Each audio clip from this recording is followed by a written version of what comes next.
If you're not giving me an A, give me an F. You giving me the worst grade in the world, worse than an F, is a D. Because with the D, even though we love the D over here, you know which D I'm talking about.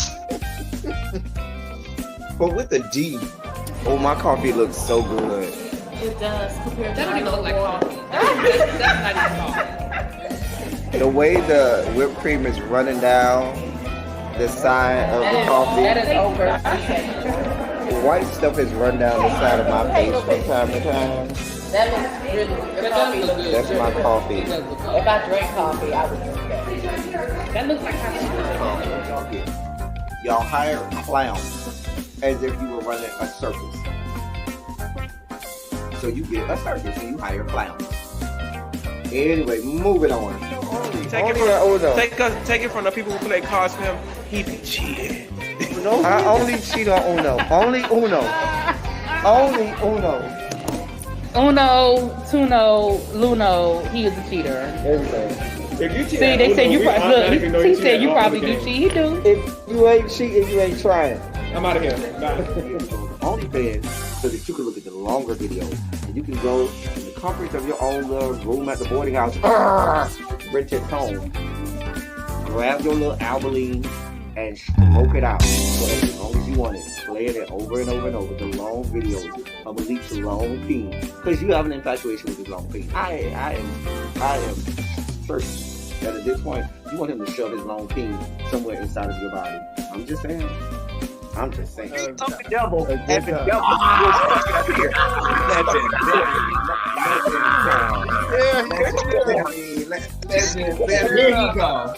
Here he go. Y'all wasn't gonna make me the oldest one on here. You did not send me a text, a link. I did. I do have to say, Ty, you were in the group chat on Instagram, whatever Instagram that was. Wait, what? Kenny? Love you down. I don't have no problem with Kenny. I like Kenny. But Kenny girl. Kenny girl, Kenny girl. Kenny girl, we did not think he was nobody's straight. Neither did we think he was nobody's top. At best verse. If I stretch, I might give you first top. I'll stretch to give you first top. But you do know that we had already deduced that you like to have spoons dipped into your sugar bowl, right? We had already. I mean, I don't think there's anybody. Even DeAndre, who professes that he's the top, and Archie, who professes that he's the top, they profess to be straight tops. You ain't gonna get me to believe that they had a spoon dipped into their sugar bowl every now and then. Like the least about JG. Yeah, no, that's a tough one. Well, definitely what I like the most about David is y'all girls need to understand. Girl, you had a bust down. Girl, y'all had a one-night stand. Y'all got drunk one day. Y'all had a one-night stand. It was good that night because you was drunk. Probably if you was sober, you gonna be like, girl, this wasn't even that good. But girl, you was drunk as fuck or coked out or a combination of the two of them. Whatever the fuck y'all do down there to the LA. Y'all had a good bust down. It was what it was. You should have kept it moving. Well. Oh shit! I ain't even got my light on. Hold on, y'all. Hold your line.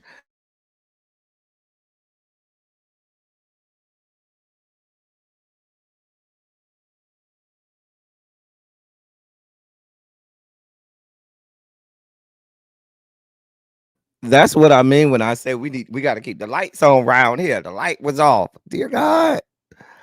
Dear Lord. Now the light is on. Hot lights. Anyway, y'all, what is up? What is up? What the hell is up? Welcome to Silly Saturday. I know it's been over a month of Saturdays since we've had a Silly Saturday. Nevertheless, we are here. And I'm so glad to be here for y'all. Let me share this out on the community wall. Yes, we hear y'all. Y'all happy to see me? Y'all happy for this good silly Saturday? Y'all happy for it? Mm-hmm. The greatest show on YouTube. The greatest show on YouTube. I wouldn't lie to y'all. Rated the greatest show on YouTube. It was rated best and greatest show on YouTube. Don't get mad at me. I'm just telling you what. I'm just giving you the facts. I'm just giving you the facts. Now, we are ready to go. Old school style. How do I know we ready to go old school style? Because guess what I have? I got my coffee. Let me test out my coffee and see how it tastes. See if the coffee is right. Hold on. If the coffee is right, we're going to have a good day. Hold on. Oh, yes. Oh, yes. The coffee is extra good. Extra good. Listen. Oh, it's about to be epic. Oh, we about to have a time. We about to have a time up in here today. Y'all hear me? We about to have a good time. Now listen.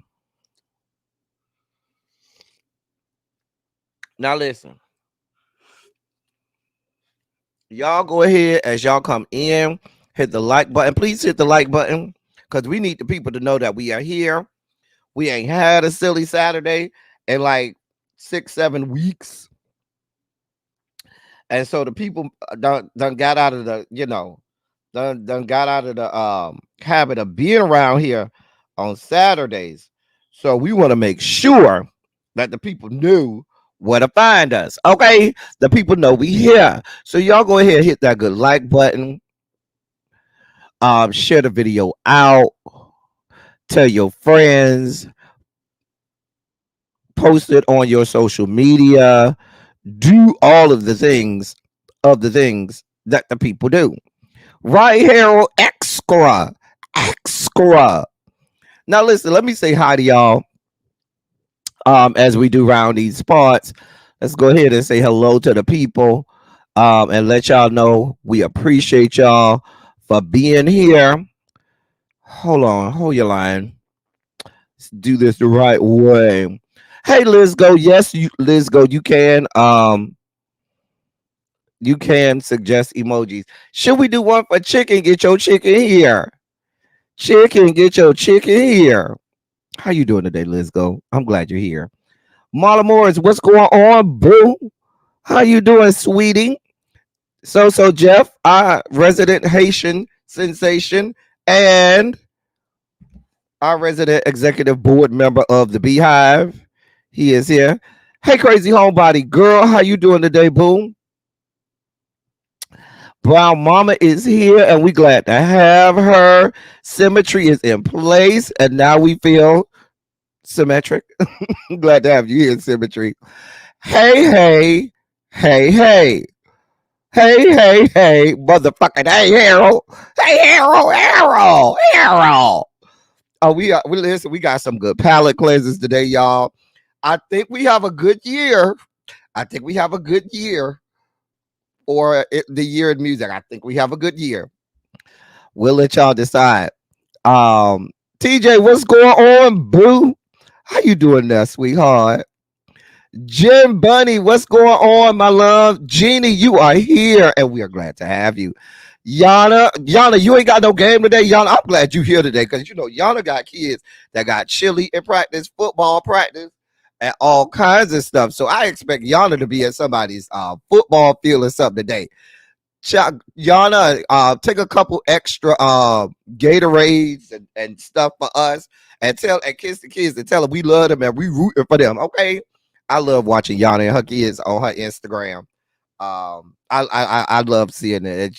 Every time you see her and her kids, they always have the biggest and brightest smiles, and they always, whatever I'm got going on during the day, I look at Yana's Instagram and it kind of cheers me up to see her and her kids, and so we're happy to see her and all of the extracurriculars they got going on over there. Jay Parrish, what is up?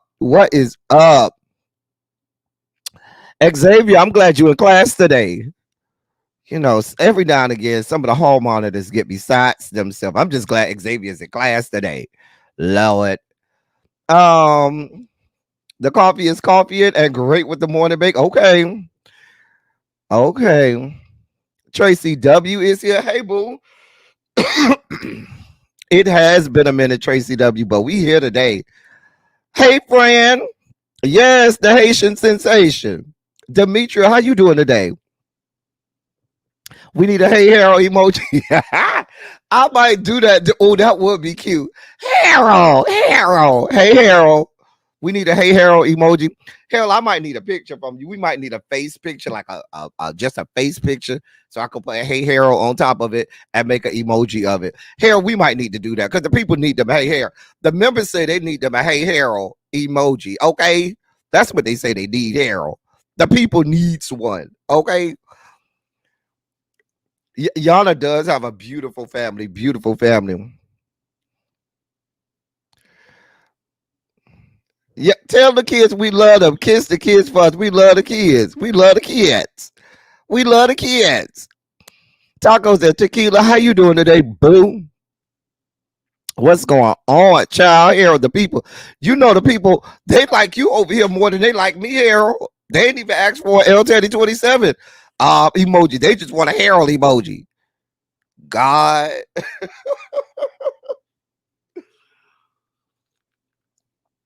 Anyway, Sharice is in place. So we got the West Coast. I know it's early over there, Sharice. I know it's early in the morning. It is 9 o'clock over there, Sharice. But I'm glad you is here. Hey, Simera. Sharice, this is better than it used to be. Remember, we used to start at like 10 o'clock in the morning. And that was like 7 o'clock over there. So at least, you know, y'all got my hat just looks off. I feel like I should just turn it to the side. Yeah, we just gonna do that. Because it looks off in the front. Hey, Paul. Simera is here. Paul is here. We got the gang in place. Okay. Let's go ahead and y'all, and put some shondos in the chat if you're ready to get this party started. Ooh. Oh, it's the hot coffee where it kind of give you a slight first degree burn in the back of your throat. That's what we got going on. And we love it. I don't know what's going on with my hat today. Maybe I should go without a hat. Y'all be looking at me crazy like, El Teddy, what the fuck is your hat? You thought this was a hard hat? I know. Let me go get another hat. See? Fran just made me feel bad. Let me go find another hat. Hold on. Hold your line. Hold your line. Let me go find another hat. Hold on. Fran just made me feel bad. I'm just going to throw this one on because it's the first one I saw. It was right here next to me. Wait, what about this hat? Okay, so y'all tell me which hat should I do, okay? What shall I do? What shall I do? Hey, Cross Country Cruiser, how you doing today, boo? So, are we going with this hat? Or are we going with this hat? Which one? Number one or number two? Number one is this one. This one is number one. Hey, El Sid. And number two is this one. This is number two. What white hat? This is not white, it's gray. Y'all like number one? Okay, we go with number one. Jay Parrish say two, but I got a couple ones. One. Yeah, the ones have it. Okay, we're going with number one. All right. Now I got all these number twos flooding in. Listen, it's too late. We're going with number one. All right. So let's get this party started. It is time. Let's not delay. We got listen. Y'all just go ahead and sit down for a spell. We ain't did this in a few weeks. And so we got a lot to do. Okay. We got a lot to get through, a lot to unpack. Okay. We got a lot of stuff to get through. So we're going to be here for a minute. And y'all know what I'm going to do afterwards. We're going to get us some crabs. So y'all know how that goes. It's Saturday. If you want to add and help out with the crab fund, donate. There are ways to donate at the bottom. You can send a good cash app. I done been here all week long doing the Lord's work. I done been here. Y'all can't complain this week. I've been here all week long. all week. So we have earned a paycheck this week. We done made sure we earned it this week. We got it from the dust this week. So please consider contributing to the platform. Have crabs. I should say, yeah, let me correct that. I'm gonna get crabs. Dear God. Anyway, you're allergic to crabs, Demetria. Don't worry. I eat all of them for you. You ain't even got to worry about it. I eat all of them for you. Sharice, you said you was in bed watching Girlfriends and waiting for me to start the show. Well, we here, Sharice, we here. Grab your coffee. Everybody got your coffee. I got this is um um um hazelnut coffee. This is hazelnut this morning. Yeah, this is hazelnut. Mm-hmm. Uh-huh. Uh-huh. Anyway, you had crabs last night, Jim Bunny, child. You got water, child. I got 4 cases of water over there, in there in the kitchen. 4 cases of water. Jim Bunny, Dunkin' Donuts does have the best coffee in the world. Best coffee. You can't eat. Oh yeah, you a 7-day Adventist, so you can't eat crab. So you'll have you some salmon. All right, Xavier. I'll eat it for you. Don't worry. Hey, V Carter. Hey, Boo. All right. Listen, y'all, we got a lot to do, a lot to get through. So let's get this party started. I love it when it's just an intimate setting. It's just us. We ain't got that many people in the chat, so we can clown today. Okay, we can clown today like we do on Silly Saturday. So y'all, buckle your seatbelts. Get ready. It's time for your favorite segment of the show. It is time for hashtag ABC or hashtag Go with God. Thank you. Well, you're welcome. I did cancel my trip. Y'all can donate. Donate to the platform. We sure did cancel our trip, and you can donate to the platform so I can go get me some Dunkin' Donuts or some crabs or something today. Donate to the platform. There are ways to do that down below.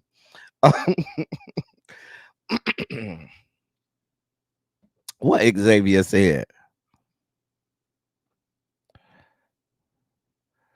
Listen. Dunkin' Donuts is listen. I like the little the little breakfast thing where they have the ham and cheese inside the croissant, baked inside the croissant. Oh, that shit is so good. Oh my God. They have it like baked inside of the croissant. Shit is so fucking good. Where 2 or 3 are gathered, he is in the mix. Yes. Well, thank you, Jim Bunny, for your $1.99 contribution. We love it around here. We are so appreciative.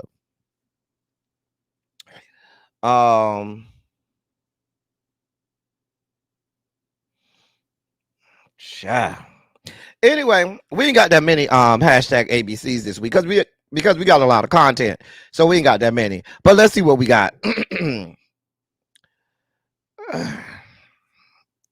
Now, as somebody born and raised in the church, I saw this headline and I said, I'm not doing this with you.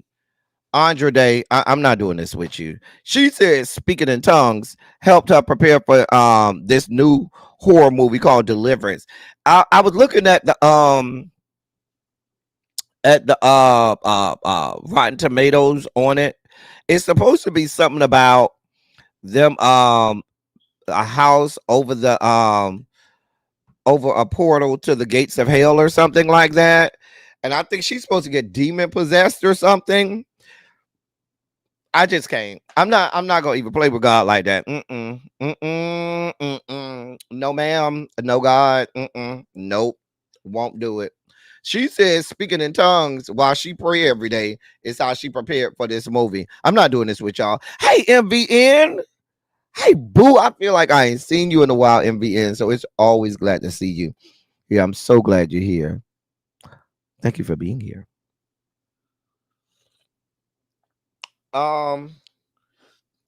My email is the same for PayPal. Although I have not, no, my email for PayPal is different. I take that back. It is different. It's my personal email. Hell, I haven't opened my PayPal since God was a child. Oh dear God. When's the last time I opened PayPal? Oh, it's been probably since before the pandemic. PayPal. Oh God. Um.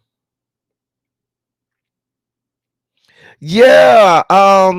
Jim Bunny, I'm with you. Like all of this, and I don't even mind a good demon possession. But baby, listen.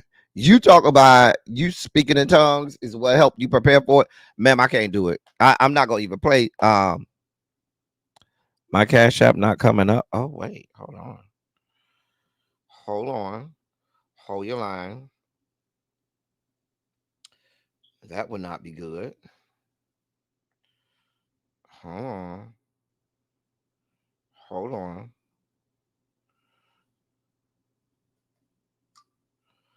Hold on. Hold your line. Give me just a moment. What shall I do?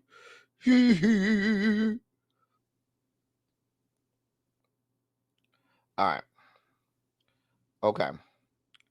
So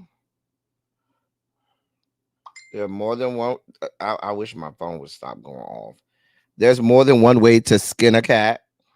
Not that we're in the business of skinning cats, because we love cats around here. I'm a cat person. I love cats.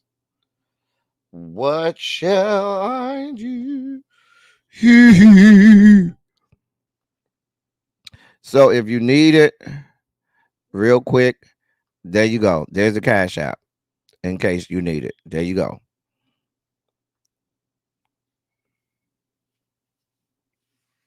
In case you need it.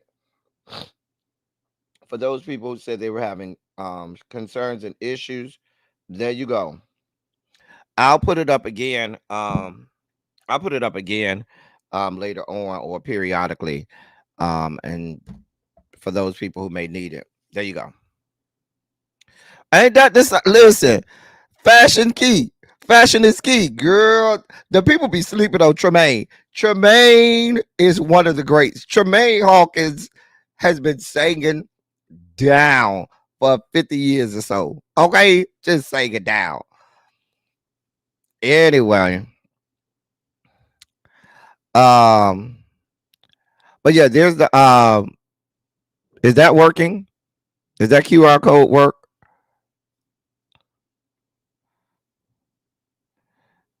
Y'all let me know if that's working. Let me try it on my own phone. Hold on. Yeah, it works for me. It works for me. It works for me at least. Anyway, I'll put it up again periodically because we got to move on with the program. Yeah, Andre Day, we'll have this type of time. Ma'am, go with God. Um ma-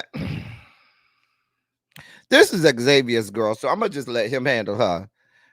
If you got to tell us that you're not a cokehead, that's all we need to know. If if there's a need to explain to us that you ain't a crackhead, a baser, then she had that lawsuit against YouTuber Nosy Ho. Baby, I didn't care.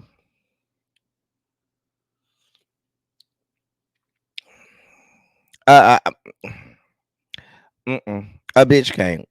At the moment that you have to explain away whether you are or are not a basehead, a crackhead, a cokehead, a freebaser. Hold on, y'all. I gotta take this, y'all. Hold on 1 second.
All right. Sorry about that. I had to answer that. I was muted, Harold. See, that's why what happens when you be in and out. That was my mama, and she needed some help with that. Ma'am, you're a whole ass crackhead, a cokehead. Now sue me. Sue me. I mean, if she decides to sue me, then that might get me some extra publicity. Yeah, you're a crackhead, a cokehead, a basehead, and your husband is a sexual assaulter. Want to sue me now? Anyway, ma'am, go with God and go with your coke. I'm not going. Listen, somebody asked me if I was going to discuss this. The fact that y'all see it in the hashtag ABCs tells you what I feel about it. I'm not giving this man no airtime over here. I'm not going to even say this man's name. I'm not doing this with y'all. Nope, not even worth it. Nope, can't do it. Won't do it. Won't do it. Y'all, these y'all people. I'm not doing this with y'all.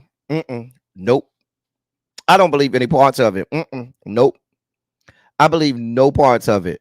Even if he tried to come out with some receipts, I would feel like they were manufactured and doctored and made up. Sir, we don't have this type of time. Between you and the other fucktards that are trying to deflate what we got going on this side, yet don't have no smoke for the other side, y'all can get the fuck away from us. I don't give a shit what y'all do. Go fall off the side of a building. Go walk. Go play in traffic. You know what I'm saying? Go make you an ammonia and bleach smoothie if you want to. I don't give a shit what the fuck you do. Just leave us the fuck alone. Sure. Like what would be her whole reason? What did she talk? What would she want to talk to you for, sir? You offer nothing. You speak for no segment of a population that she would want any parts of right now. Just go. Listen, I hate to. I would love. You know what? I'm thinking of a song that fits here. My girl got a song. One of my favorite singers of all time. My girl Corsette Michelle got a song that says blame it on me. Girl, say whatever you want to say as long as this shit is over. Blame it on me. Say it's my fault. Say that I left you outside in the cold with a broken heart. I don't care. I ain't crying no more. Say I'm a liar, a cheater. Say anything that you want as long as this shit is over. Because I'm about sick of him. I'm sick of seeing his name. I'm sick of people using him as a reference. I don't even understand. The man is basically the black version of Donald Trump. Has never had anything successful go on about him. But for some reason, people take what he says as if it's gospel, as if he's credible, as if he's somebody you should listen to. Tell me how he's not the black version of Donald Trump. I just want to know. Hey, L Love, what's going on, boo? No, that's the second album. So Jeff, that ain't the first album. That's the second album. Blame It On Me is the second album. The first album was sickening. The second album was even more sickening. Girl, I'm gonna go listen to Corsette Michelle when I get off this goddamn. When I get off of here, I'm gonna listen to me some Corsette Michelle today. He is the black version of Donald John. Is he not? A whole fraud. Nothing about him has ever been successful. Nothing. Yet people flock to him for some reason, thinking he's some type of, guru. Child, I can't do it. Corsette Michelle was never a Trump supporter. That's a myth. She was never a Trump supporter. She got paid to perform at the inauguration. She was never a supporter of his. They asked her, would she perform? She said, is the money right? The money was right, and she went there. It had nothing to do with her being a Trump supporter. She never has been. Hey, Lady Magio, what's going on, boo? Epiphany is this is that whole second album. On My Own. All I ever think about is you is my shit. That playing our song. Listen, that whole second Chrisette Michelle album is a non-stop. You could play that shit and just go from first track to last track and never the whole fucking album. Don't owe me nothing. Playing our song, all I ever think about is you. Oh my God.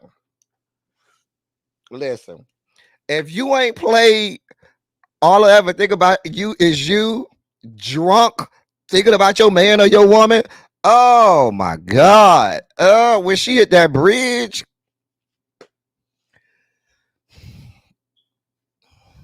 That playing our song. Child. Another one.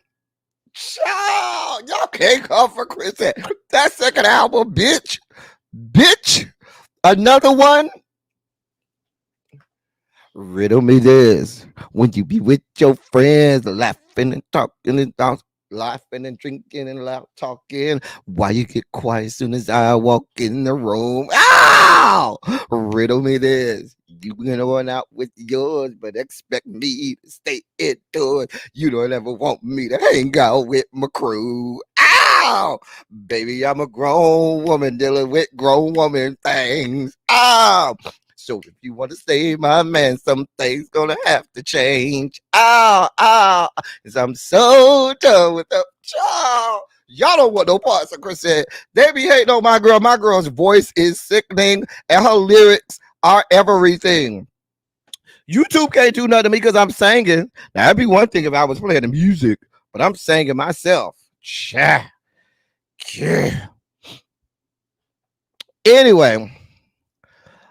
Before we go to the next segment, this is in case anybody else missed it. That is the QR code, because some people said that they couldn't bring up the Cash App, but that is the QR code. Now y'all, now I'll put up this QR code. Somebody better be doing send the Cash App. I'm just saying. Cha. They don't have me make a whole QR code.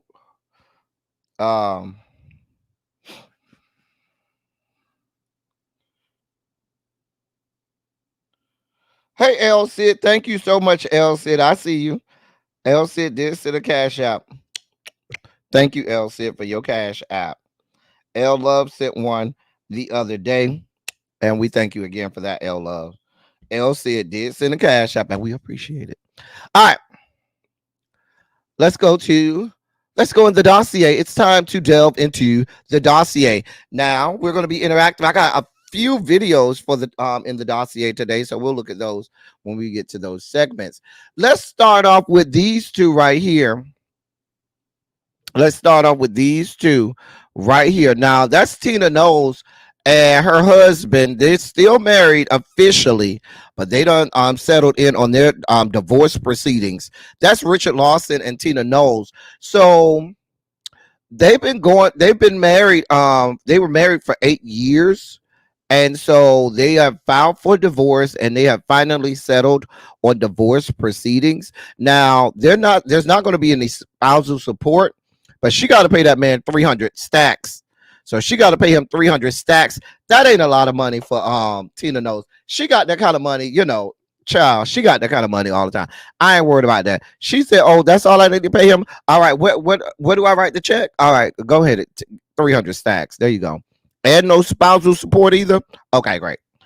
They also have a non-disparagement clause that prohibits them from speaking negatively about one another, their famous children, or other family members.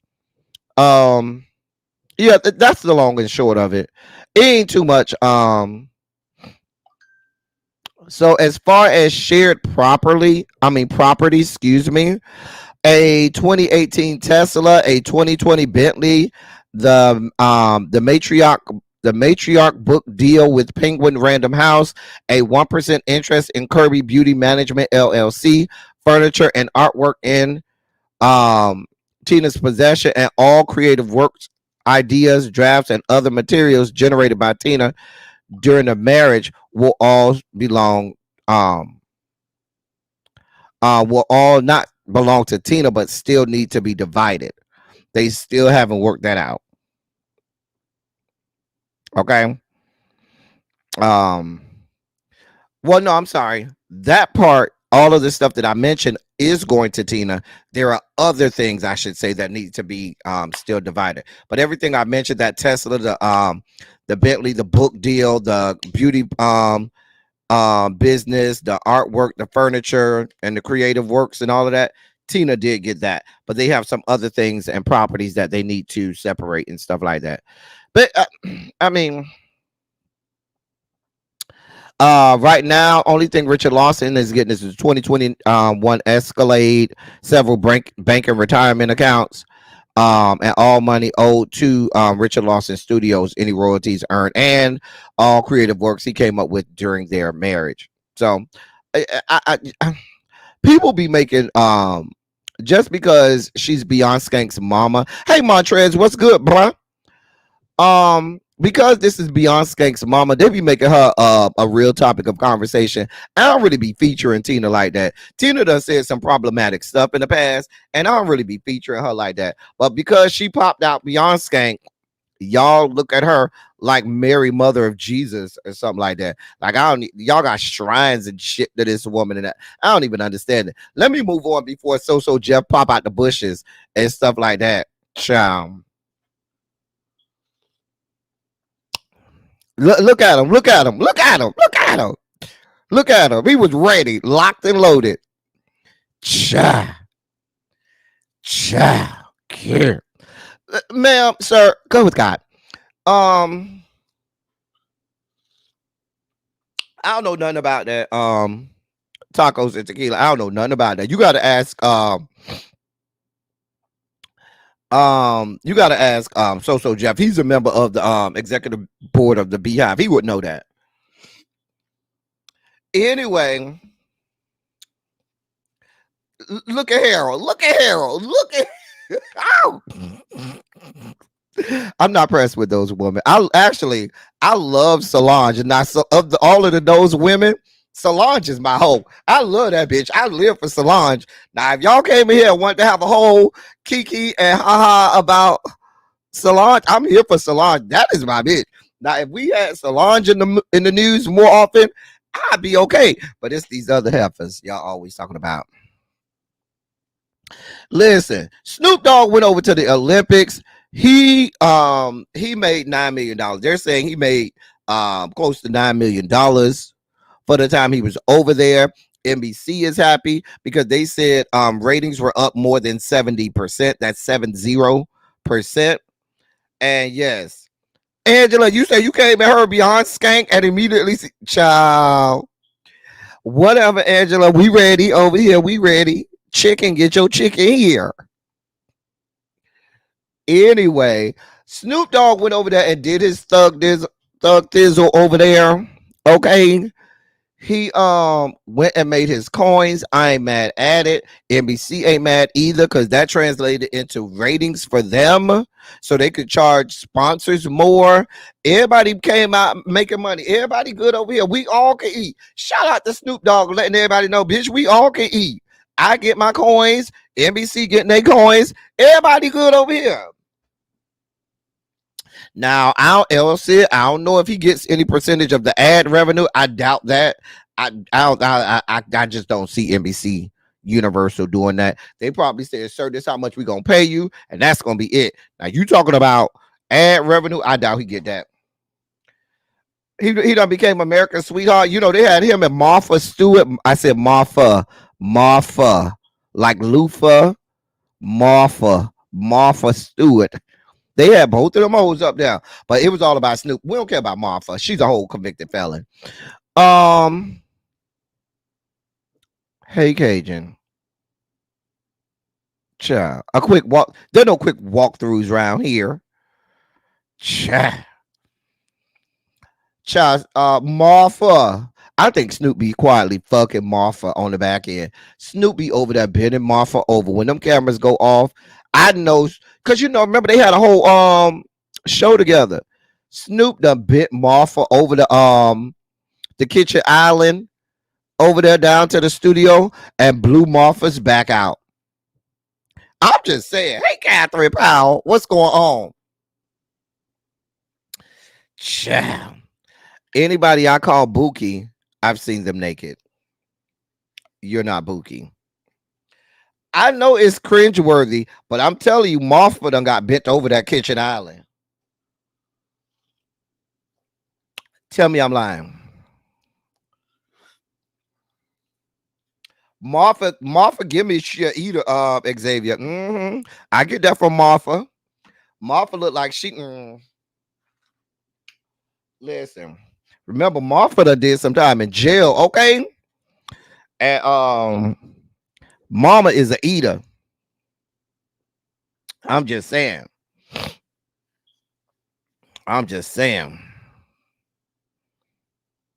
No, that's what Xavier. Harold. That's what Cajun put in. What he put? Child, I ain't paying Cajun no mind. What Cajun said right here, child. I'm not doing this with him. Yes, friend, bent over the dishwasher. Hey, green girl. Now he saw her Sports Illustrated. He touched Martha in the small of her back and she feels the magic. Whoa! TJ, I'm sorry, girl, but these things are happening. Girl! Martha woke up like Diana Ross. Touch me in the morning.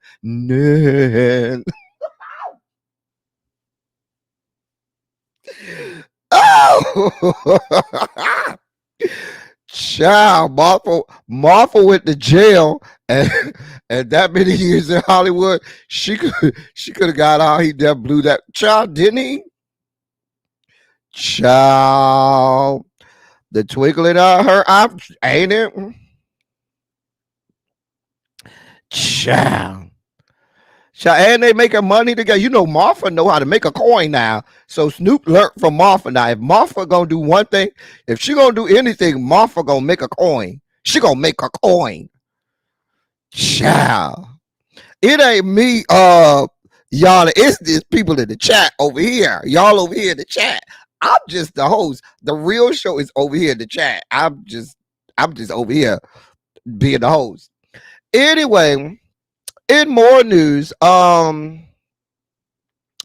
Charlemagne the God had a legal victory.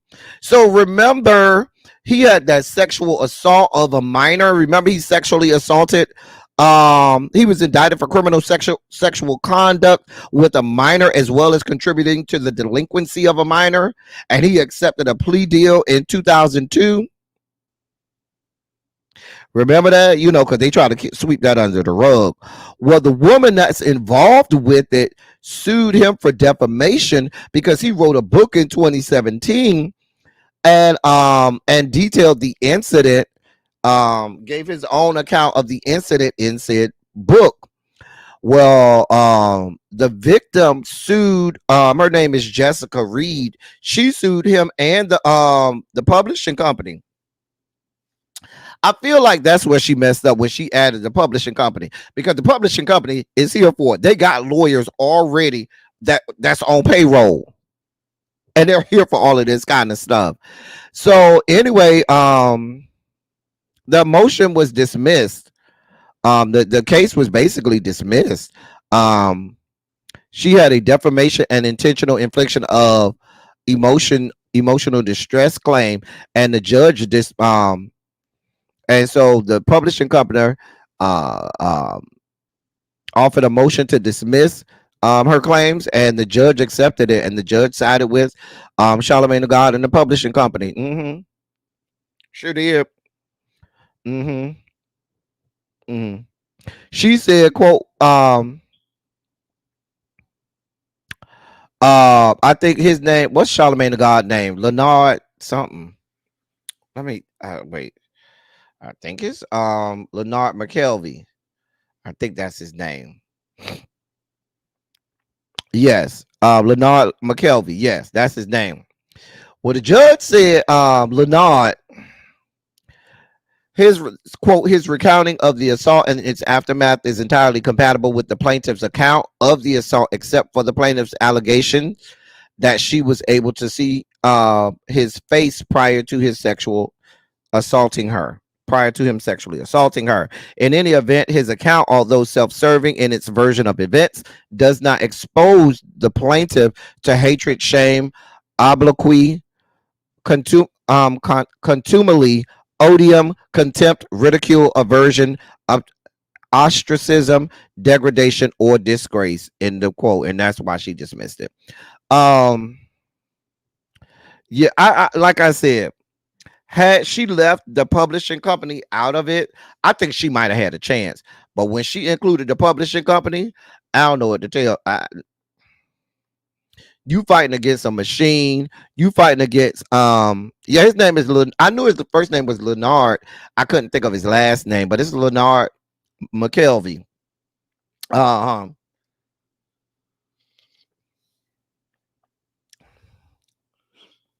You know, so Jeff, he has started looking better since he got whatever facial treatments he had. Remember, he used to have like these dark spots like around his cheek area, and I think he used some kind of facial, exfoliator or something. I think he had some treatments to get rid of it. Because if you go look at old pictures of Charlamagne the God, he used to have like these dark spots, like around his cheek area and stuff like that, and that used to really make him look bad. Yeah, he used to have like dark blotches and stuff in his face. But I think, over the years, he's had like some treatments and stuff like that. But now his natural eyes look like the ones Ted Lee painted on in season 4 in Chase the Dallas.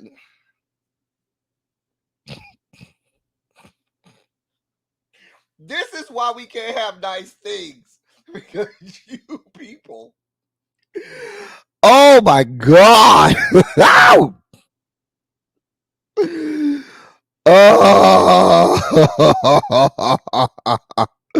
What was he rubbing on his face? Well, you know what they say works best for your face. You know they say what the best facial treatment is. You know what they say the best face mask and facial scrub is. I'll let y'all fill in the blanks in the chat. I'm just saying. I'm gonna just let y'all feel that in the chat. Y'all know what it is. I don't need to say nothing. If you don't know what it is, the problem is you and not us. But we know what the best facial treatment is. Ladies and men. Chicken. Get your chicken here. Child. Not that he used DJ Envy. You know what? I'm not doing this with you, Fred. You don't like it on your face. So Jeff, that's the best place. Xavier does wonders for the skin. Wonders. I'm not saying that I know from personal experience. At least that's what I'm gonna tell y'all. But child, yeah. It's wonderful for the face. So Jeff, I'm telling you what I know. I wouldn't lie to you. I'm just telling you what I know. Child. Yeah. I'm just saying. It comes in the clutch. I'm just saying. Why spend all of those hundreds of dollars for exfoliating creams? And you could use nature's goodness. Praise God, from whom all blessings flow. Praise him, all you people here below. Hey, little baby. Child. You tried it like 3 times. Oh, at least you admitted it. Some of these girls be trying to act like, child, they holier than thou. Child. Anyway, sir, I want to say we're happy for you, but I don't really give a damn about you. Sir, go with God. Go with God. So, that's August Alsina. He's in the news because of what he said on Nick Cannon's show. And you know what? I don't want to mix this man's word. There's a video. Here's the video. Do with it as you please. I'm just trying to figure out how Nick Cannon found a way to loop it back round to involve him and his 839 baby mamas. Like, this ain't about you, Nick. The man was asking him about him dating men and all of this stuff, and you found a way to bring it back round and loop it back round to being about you and your 1,336 baby mamas and cheering. Child. I mean, but you know, off topic, can I just be stuck in a room with August Alsina and Nick Cannon both so they could rearrange my internal organs? That's all I want. I just want a room. I don't even need a bed or a couch because we could do this standing up. Okay. Me, August Alsina, and Nick Cannon's. I got some internal organs that I need to have rearranged right now, and I need y'all to help me with that. I'm just saying. Y'all just go, you know. Oh, I know he is, Nick, and I'm gonna be like the Insta Thoughts and Skanks. Baby, that's my payday. Girl, he got a little bit of coins.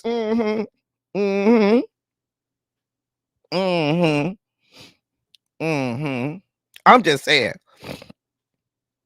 All I need is about a good hour. Maybe give me about an hour and a half. Yeah, give me a 90 minutes. Give me an hour and a half. I just need an hour and a half at a good room. Y'all say ain't nobody came to see you on this. We ain't even talking about you, Nick. I'm talking about you now. I mean, Nick and August, just see me over there in the back room over there. Oh, just see me over there in the green room over there. I just need to talk to y'all for about a good hour and a half.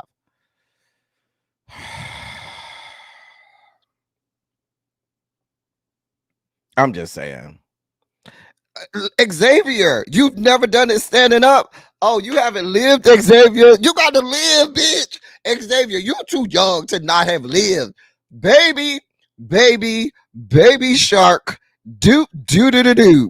How many kids have been conceived on that standing on the wall? They push you up against the wall, slide on in, and take you to town, honey. You ain't had it standing up. Girl, you have not lived.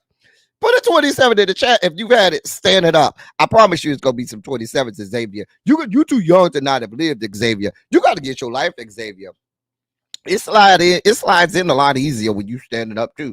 When you dealing with them shoulder boulder mountain holders, them ones that, you know, built like tripods with 3 legs, the standing up comes in the clutch, bitch. It helps slide in easier. I'm just telling you what I know. I'm just trying to help you out. Look at the 27s, Xavier. I'm just saying. Child. Baby, when you dealing with some of them big ones, you got to listen to standing up, coming in the clutch, Xavier. I'm trying to tell you. You've been lifted up. Well, I see that, Xavier. You're a whole skank, and we love you for it. Look at L Love. Talk about, oh my. L Love. L Love. We done all been there. We done all been down that road, honey. MBS say -27. Child, some of y'all ladies know y'all wore the wrong sundress. Them ass cheeks was rubbing together and moving in that sundress. And your man came up to you, pulled that sundress up, slid the panties to the side, and wet the towel. I'm just telling you how this stuff goes. Every woman got a sundress in their closet that they know gonna send their boyfriend, their husband, their side piece, or even their girlfriend, send them in the overload, okay? Baby, they see that sundress, come on in this good family bathroom. They snatch you in the family bathroom, throw that skirt up, slide the panties to the side, and baby, it's all over. It's over. Child. Care. Listen. Oh, ain't no panties under the sundress for a reason? There it is. Thank you, y'all. School the people. You don't wear panties under the sundress. Easy access. Listen, the reason I say the family bathroom, because the family bathroom only is access for one person. Only one person is supposed to be in the family bathroom. So you ain't got to worry about nobody watching you. The family bathrooms have the little baby changing station that can hold the full weight of a whole ass human being. So you can put the person you about to blow back out right up on that sit their ass right up on that baby changing station, throw them legs up, baby, you get all glory. Now, I'm not telling y'all I know that from experience. I'm just saying, I don't know nothing about that. That's what somebody told me. That's what they told me. I'm just saying.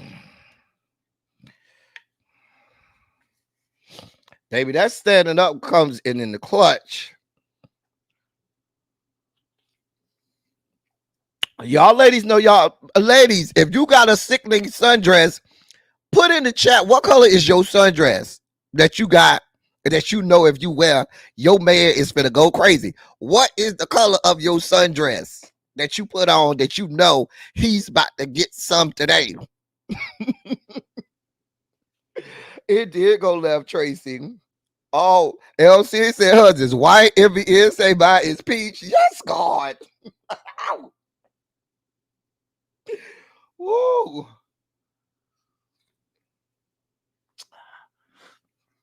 Coral and camo, Yana. Okay. Hey, Diamond Pearl Jim. You don't want to know what we talk about, Diamond Pearl Jim. Oh, girl. Yours is yellow, Marla Morris. Mm-hmm. Freakum dress? No, a sundress is not a freakum dress. Nope. That's not the same thing. A freakum dress is different from a sundress. Tracy W say hers is purple. Okay. Okay. A freakum dress and a sundress is two different things. Peach and yellow. Okay, Fran. Mm-hmm. Child, I know what's going on. Child. Girl. Baby, listen. Child. A freakum dress is like a dress that show a lot. You know what I'm saying? Like it might be tight. It might show a lot of skin. That's like a freakum dress. But TJ say hers is yellow. But a sundress, you know, a sundress, it could be long. It could be a dress with a long skirt. But the way that material is and the way it hug your ass cheeks. Mm-hmm. Mm-hmm. Like a sundress ain't supposed to be like real tight and stuff like that. A freakum dress be like real tight, something like you go to the club or something like that, showing a lot of skin and shit.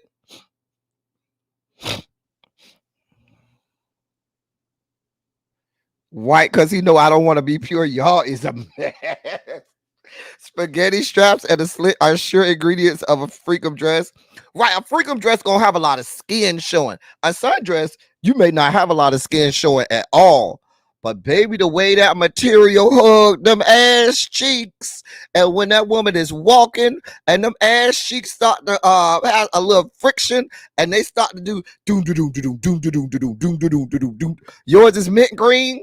Child, I got a powder blue one. Hell, I got a powder blue one. And he like the way it kissed the skin. Mm-hmm. Right, a freakum dress only come down long enough to cover the cooch. And baby, if you sit the wrong way or if it scrunch up the wrong way, all glory is being shown. Yeah, I got a powder blue. Powder blue. Mm-hmm. It's close to Carolina blue, but it's really powder blue. Mm-hmm. Uh-huh. And it got little sunflowers all over it as the design. The design got sunflowers all over it. Mm-hmm. So transparent maxi dress is a freakum dress or a sundress. I don't even know what a transparent maxi dress is. Anyway, I promise you, August Alcina, we don't give a damn. I mean, unless you coming over here to rearrange our internal organs. I mean, we already knew before you even came out. The girls had already clocked your deal, August. We knew you was for the streets. You got a big ass dick and a lot of energy, a strong back, and you over here blowing backs out. And I ain't even mad at it. You was over there blowing Jaden's back out. Then you went over there and blew Jada's back out. You was just run. I'm sure Will got in on a couple of them. You was over there with the Smith family getting it down. Okay. And all because of p-head ass Jada done fucked it all up. That's why the marriage went down. Will wasn't mad because he was cheating. Will was mad because Jada put the shit out, and now you weren't coming over there no more, and everybody couldn't be happy and get the dick. That's what it really was about. Oh, them pictures been out a long time. Angela Child, they've been out a long time. I'm sure Xavier can send them to you, but them pictures of August been out for a good minute. They've been out a good minute. I'm talking about well before the pandemic. Them pictures was out. Angela of August and all he got going on. He's blessed. We're blessed in the city. We're blessed in the field. We're blessed when we come in and when we go. He is blessed. Okay.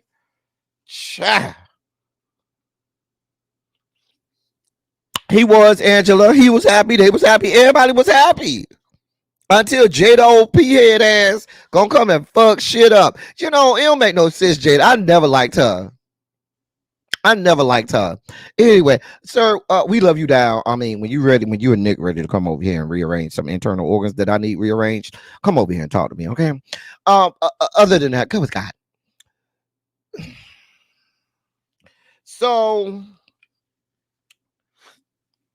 the lady said y'all need to leave her alone. This lady right here and the debacle that was the Olympic debut of breakdancing. That's Rachel Gunn, better known as Ray Gunn. She says the people she tired of y'all threatening her, and she wants to live in her truth and in her white mediocrity. There's a video for those of you all who didn't see her in her Olympic debut. Here you go. White mediocrity at its best. Well, the lady says she's sick of getting harassed, so now she don't have to come out because y'all been dog walking her on social media, and she came out and said this. Hi everyone, Ray Gunn here. I just want to start by thanking all the people who have supported me. I really appreciate the positivity, and I'm glad I was able to bring some joy into your lives. That's what I hoped. I didn't realize that would also open the door to so much hate, which has frankly been pretty devastating.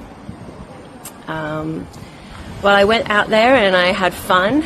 I did take it very seriously. I worked my butt off preparing for the Olympics, and I gave my all, truly. I'm honoured to have been a part of the Australian Olympic team and to be part of breaking's Olympic debut. What the other athletes have achieved has just been phenomenal. In regards to the allegations and misinformation floating around, I'd like to ask everyone to please refer to the recent statement made by the AOC, as well as the posts on the Ozbreaking Instagram page, as well as the WDSF Breaking for Gold page. Bit of a fun fact for you. There are actually no points in breaking. If you want to see how the judges thought I compared to my opponents, you can actually see the comparison percentages across the 5 criteria on Olympics.com. All the results are there. I'm going to be in Europe for a few weeks for some pre-planned downtime, but I'd really like to ask the press to please stop harassing my family, my friends, the Australian breaking community, and the broader street dance community. Everyone has been through a lot as a result of this, so I ask you to please respect their privacy. I'll be happy to answer more questions on my return to Australia. Thanks, everyone. Girl.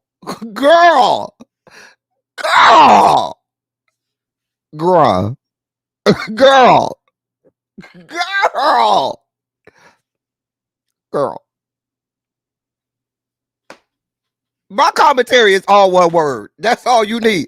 I'm gonna let y'all translate that in the chat. But girl, girl.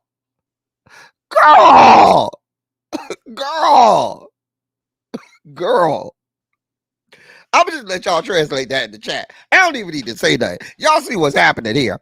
I have next level caliber subscribers. I don't even need to translate that for y'all. Y'all know exactly what I was saying. Hey, that was just a one word commentary. Girl. Girl. Right, LC? Girl.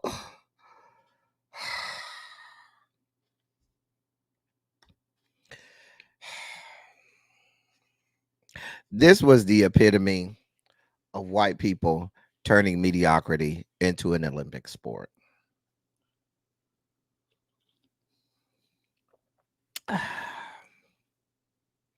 I'm just saying.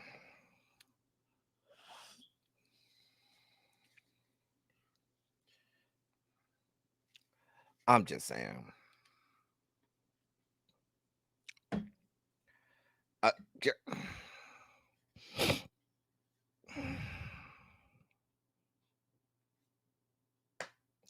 Girl. Girl. Girl. I don't have it to do with you, ma'am. I'm not gonna even get into this. Ma'am, go with God. For those of you in the New York City area, you'll be glad to know Jay-Z is reopening the 40/40 Club. Sure did. In a U.S. let me read this real quick. In a U.S. Weekly report from Thursday, an exec from the exclusive sports club chain revealed that Jay-Z and his team are looking to reinvigorate the famed hotspot. Quote, it's always been the plan to open a new spot. Finding the right location that makes sense to the brand is key, and that takes some time. We've narrowed it down to our last few choices, and now we're in the negotiation phase.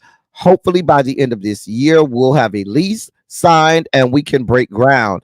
The idea is that we'll have a club in 2025.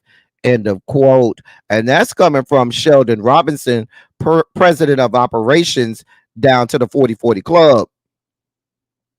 Y'all know the original one closed last year. And it was open for a while. I think it was open for like 20 years. But it closed last year. So I mean, they say they want to have one open by next year. I'm sure Tracy C and So Jeff and all of the New York City delegation, they'll be right on over there. Going on over there. I'm sure Beyonce Skank will make an appearance. She'll roll up through there on opening day and shit. Have a whole VIP wing. She'll have Beyonce Skank don't get a VIP section. She gets a whole VIP wing. Okay. Ciao. TJ, you up there in New York too? Up there with the New York delegation? Yeah, Beyonce Skank don't get a VIP booth. She has a whole wing. She'll have a whole floor dedicated to her. If she comes that opening night, yeah, she'll get a whole floor. Her, Jay-Z. What? So Jeff, I ain't say nothing bad. I doubt it, L said. We don't need no mute challenges down to no club, child. I'm just saying. Listen, I'm not mad about it. I just said she's gonna get a whole floor. She's Beyonce. I don't expect nothing less. The woman rented out a whole floor at a hospital to deliver her twins. Why wouldn't she have a whole wing as her VIP section on opening night of her husband's club? I don't expect nothing less. It's Beyonce. I mean, what are we talking about?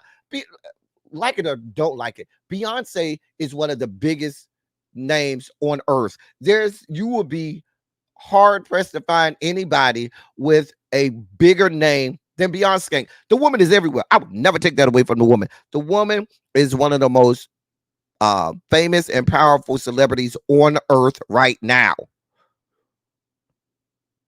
I'm just saying. She's Beyonce, period. I cannot take that from her. I just don't like y'all BI people. Oh, you up there in the New York City delegation? We gonna have to get up there, TJ. But yeah, y'all can go on down there and party at the new 4040 Club next year. We here for it.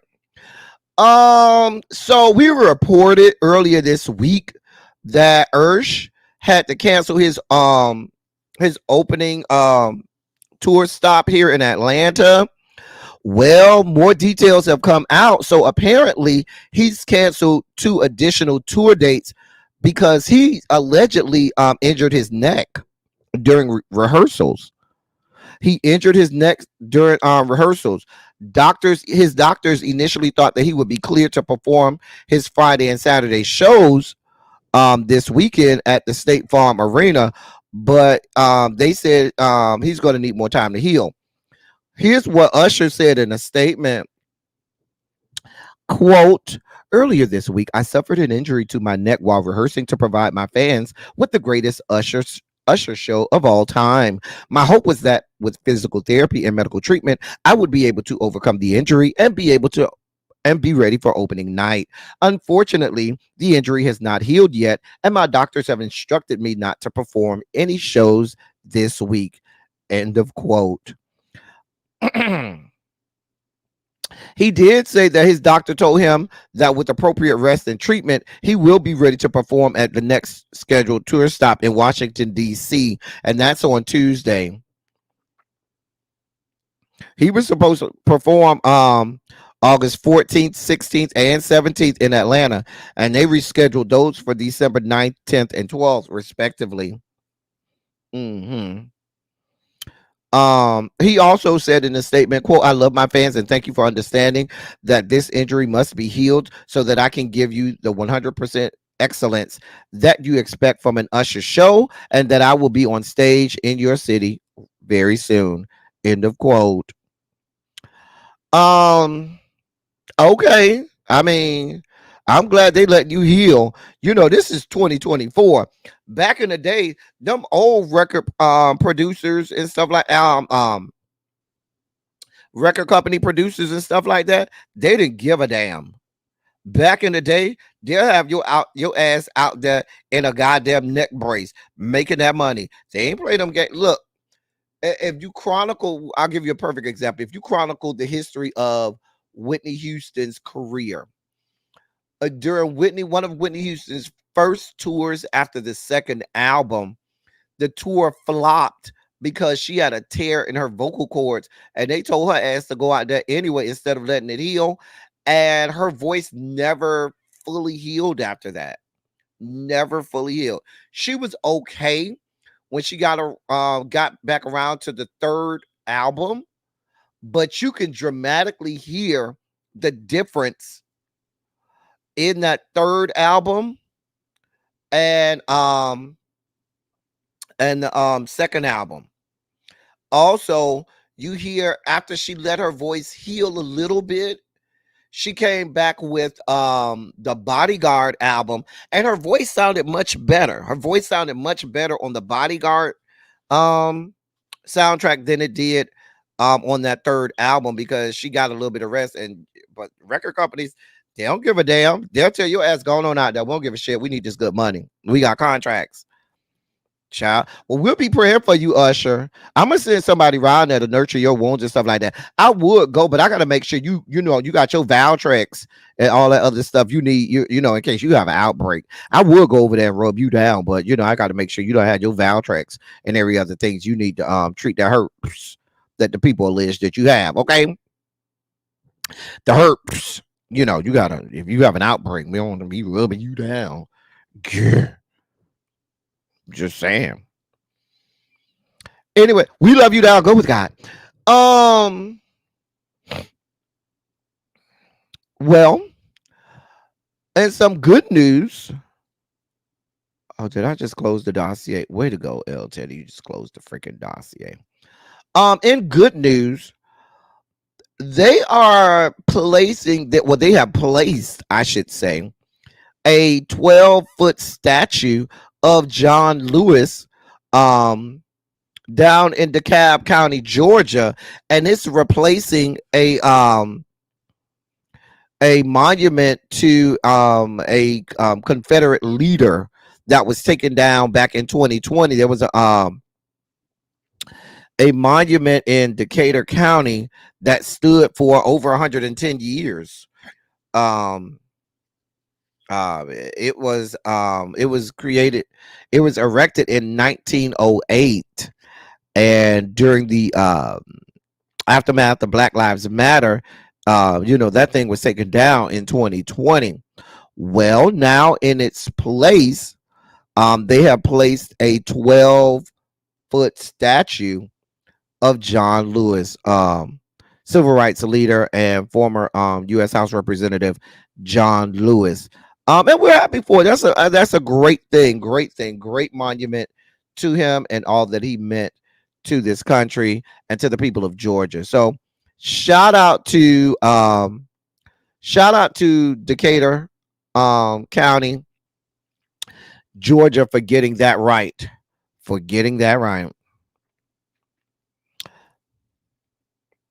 I love Usher, but they say he got the hurt. Child, we got to make sure he got his Val tracks, honey. Okay, so ladies, gentlemen, non-binary, gender-conforming members of our audience, it's time for our boy Larry to come and usher in what? Our Sugar Spike segment.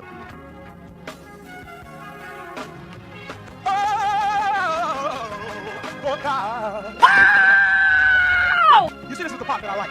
Major Sugar Spike. So love the world. I want to fight. That he gave. His only begotten son. Major Sugar Spike. And shall ever believe. Major Sugar Spike. They shall not perish, but have everlasting life. Taste the biscuit. Jesus! I wish somebody help me. Yes. So in our first Sugar Spike moment, we go back to the campaign trail with our girl Kamala, and you listen, Larry be singing down for us. Sing Larry, we love us some Larry. So yesterday, Kamala was in the great state of North Carolina, and she unpacked part of her economic plan. And so I wanted to highlight some of the points that she made for her economic policy that she laid out. And she did state that this is not her full economic policy. She says that it's just one part of her economic plan and will be a priority for her first 100 days in office if elected. Some of the highlights were boosting the child tax credit. So according to her, she wants to provide a plan. Provide a $6,000 tax cut to families with newborn children. The plan would allow for $6,000 in total tax relief for middle income and low income families for the first year of their child's life. And that's according to her, the fact sheet that they have on it. She's also calling for the restoration of an expansion to the child tax credit that was passed as a part of the sweeping coronavirus relief package back in 2021, known as the American Rescue Plan. So she's trying to she's going to press Congress to reenact the $3,600 per child tax credit for some families. The next thing she wanted to do is she wanted to do away with price gouging. Her plan calls for what they describe as the first ever federal ban on price gouging on food and groceries. The proposal will be part of a larger effort aimed at lowering grocery costs and tackling inflation. They also plan for setting rules to ensure corporations can't unfairly exploit consumers to run up excessive profits on food and groceries. Now, this is one part of her plan that is receiving a lot of flack from economists because they said that she didn't fully flush out how this would be done. And in their estimation, she thinks that it would not be good for the economy if she enacted something like this. But these are the same people trying to put more money into the coffers of big corporations. The next thing she said in her economic plan was she wanted to expand affordable housing, and she says she's going to push for the construction of 3 million new housing units over the next 4 years, along with what is described as the first ever tax incentive for building starter homes for first-time home buyers. The plan for an expansion to an existing tax credit for businesses that build affordable rental housing, as well as a $40 billion federal fund to help boost construction. The next thing she wants to do is she wants to help first-time home buyers. She proposed to build upon a previous proposal from the Biden administration that sought to provide first-generation home buyers with $25,000 in down payment assistance, along with a tax credit for first-time home buyers, which is, a good thing.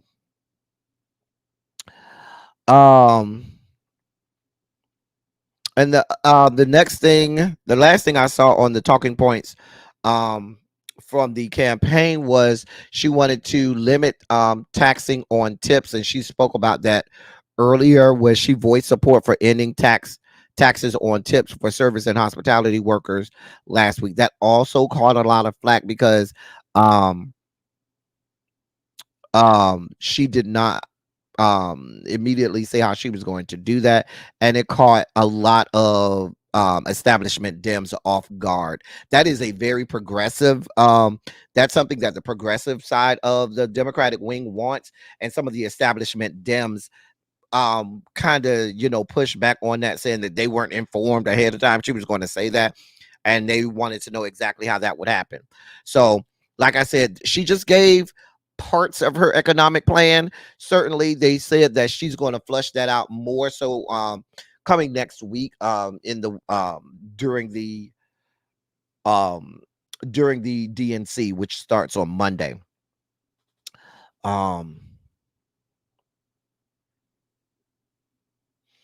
Yep. Yeah, they do tax tips. If you're a tipped worker, you get taxed for that. You have to claim that on your taxes. Crazy homebody girl.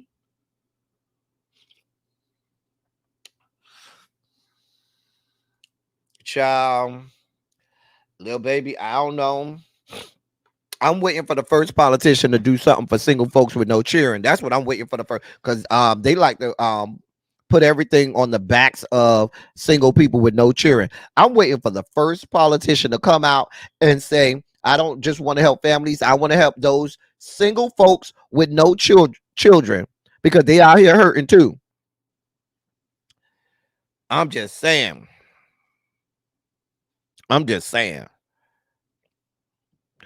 Anyway, so that's part of her economic plan. We know we have the DNC coming this week, and so there's going to be a lot of buzz around that. I reported on this last week with that the prosecution had rested in the case of in the case on the murderer of a AJ Owens. We reported on this last week, where that white lady Susan Lawrence shot the black lady through the door. Well, we got a conviction, and she has been convicted of manslaughter. She's been found guilty of manslaughter. Now, the family of AJ Owens is upset because they wanted her to be charged with murder, and they were kind of upset with the prosecution for not elevating the charge to murder. But it was a give and take, because that area of Florida where this took place, it could have been, had they raised it up to murder, there's a very good possibility that she could have got acquitted, because of that area. I know that area. That's around the Ocala area. That's red area. They had an all white jury as well. So I count it as a win that they got a conviction on she was found guilty on manslaughter. So sentencing has not happened yet. I agree that we do that this is murder, but I do understand the give and take because of the nature of where this trial took place, the fact that this was an all white jury, and the fact that there very well could have been an acquittal, which would have been a true travesty of justice. The lady's gonna go to jail. She don't look too young. I don't know how much time she's gonna get. I think manslaughter has somewhere between 10 and 15 years, I think, in Florida. I'm sure somebody will check that for me. I'm not but I think that's how much it is. But if she gets the max is 30 years, and I pray she gets the max. Oh, okay. Thank you for that, Yana. I hope she does get the max. Let her ass die in jail. Because if she dies in jail, then we get what we want anyway. The lady don't look like she got 30 years in her. She ain't got 30 years. Look at it. She ain't got 30 years. She don't have 30 years. Let's be clear. I don't even know how old the lady is, but I know she ain't got 30 years in her. I know that. Let me see if I can find out how old she is. Let's see here. Let's see if we can find out how old Susan Lawrence is.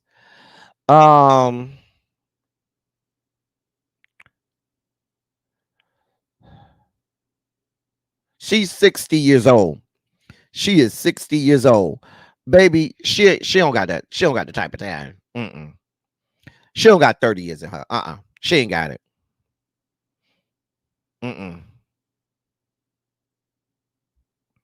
She ain't got 30 years. Go ahead and give her, we'll take the manslaughter. It's a conviction. It's a conviction. Throw her ass in jail. She may not serve out the whole sentence in jail. Let her ass go on over there. Ma'am, go to hell. I can't even tell you to go with God. Go to hell. We got more updates. Now, we talked about this earlier this week. The judge that he thought that he was going to have his own scared straight in his courthouse, in his courtroom, I should say. And that's Judge what's the man name? Judge, I think his last name was Judge Kenneth King. We talked about that, how the girl fell asleep in class and he had her put on, the jumpsuit for the criminals, and had her in handcuffs and stuff like that because he wanted to teach her a lesson. Well, here's the update that I got. This straight out of Detroit. This over there in Angela area in Michigan. Here's the update. The chief judge of the 36th District Court, William McConaughey, is speaking out after one of the court's judges ordered 18 visiting his courtroom into handcuffs and a jail jumpsuit. Remember when I reported on this earlier this week, I said every judge has a board that they have to report to. They don't just get the fly off the handle and not have to answer to anybody. There's always a judiciary board that they have to report to. And so William McConaughey is the chief judge overseeing that judiciary board that oversees all of the judges on the bench in this 36th district. So here's what he had to say. Quote, when I first saw it, I was a little dismayed. That's not how business is conducted at 36th District Court. End of quote. Let me finish reading the article. Judge Kenneth King ordered the punishment after the female student went to sleep during the visit. Quote, I understand the judge had good intentions, but how it was executed was not proper. And that's according to Judge McConaughey.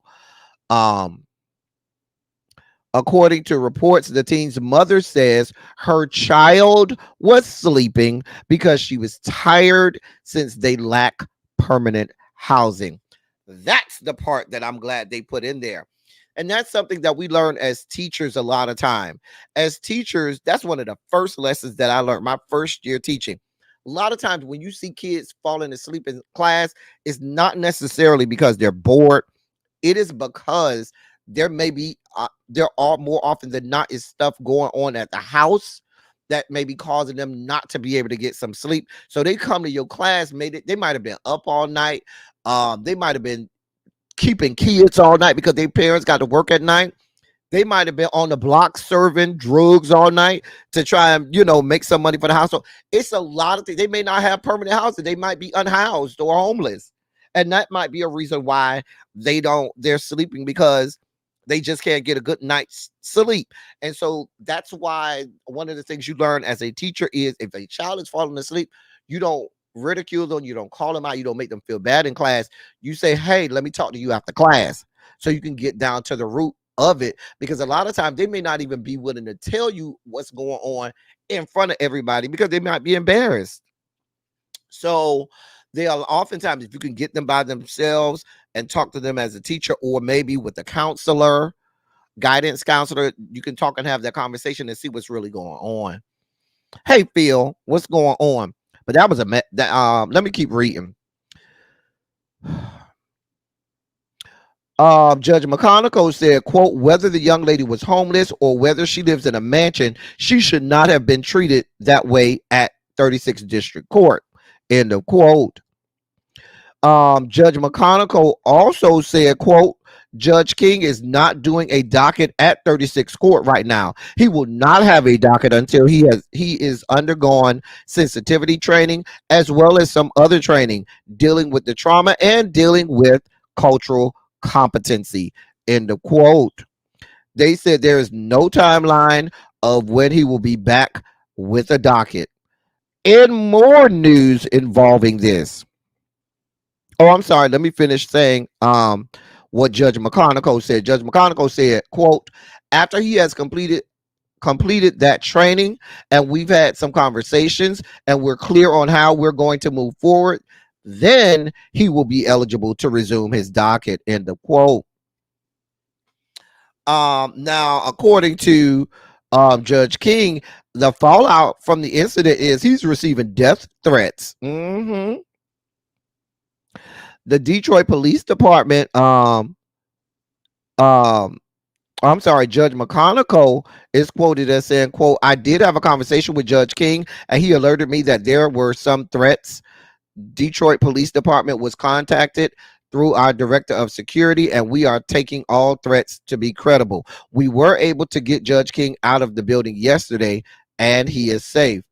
Threats are never acceptable, end of quote. Now, in more fallout, he was teaching a course at Wayne State University. He teaches a course at Wayne State University's Law School and College of Liberal Arts and Sciences. Well, the university released a statement in which they said, quote, in light of the 36th District Court's temporary suspension of Judge Kenneth King, Wayne State University has reassigned 2 fall 2024 courses to other instructors. As a contracted part-time faculty member, Judge King has never had an ongoing faculty appointment, end of quote. Baby, they distance themselves real fast. Going on. We ain't got this type of time.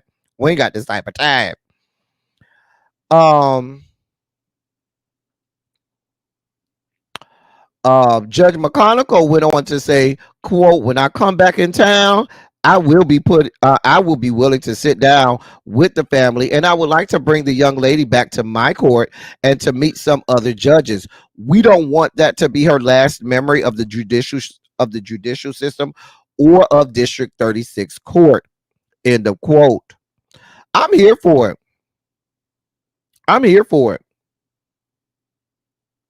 He went on to say, Judge McConaughey was here for it. He said, quote, we are going to schedule a mini retreat. We're going to have some people come in and speak to our judges. We're looking to do that sometime in October, end of quote. He says he ain't even stopping with Judge King. Baby, just in case, we're going to have a whole retreat. We're going to get some people in here to talk to y'all, because y'all just can't be doing people like this. Y'all can't be having this kind of foolishness to carry it on. I'm here for it, Judge McConaughey. Judge McConaughey say, yeah, we about to get some straightening. Nah, bro, he won't be back until we're truly sure that he know what's going on. He's probably still getting paid now. That I can't say. I can't speak to that. I'm assuming that he is. but he won't be getting paid from Wayne State because Wayne State said, "Yeah, bro, we ain't here for it." So I'm sure there's going to be an investigation by the Judiciary Committee, and things like that. And they have to do all of that. I would venture to say he's probably still getting paid. In most situations where stuff like this happen on any job, it's very unlikely that they immediately say, "Oh, you getting a leave without pay or administrative leave without pay," because there are unions involved, because there are you have to be fair and have due process. Most times in the immediacy of situations, there is a leave with pay while they're investigating and figuring things out. And I don't have a problem with that, only because you want there to be due process.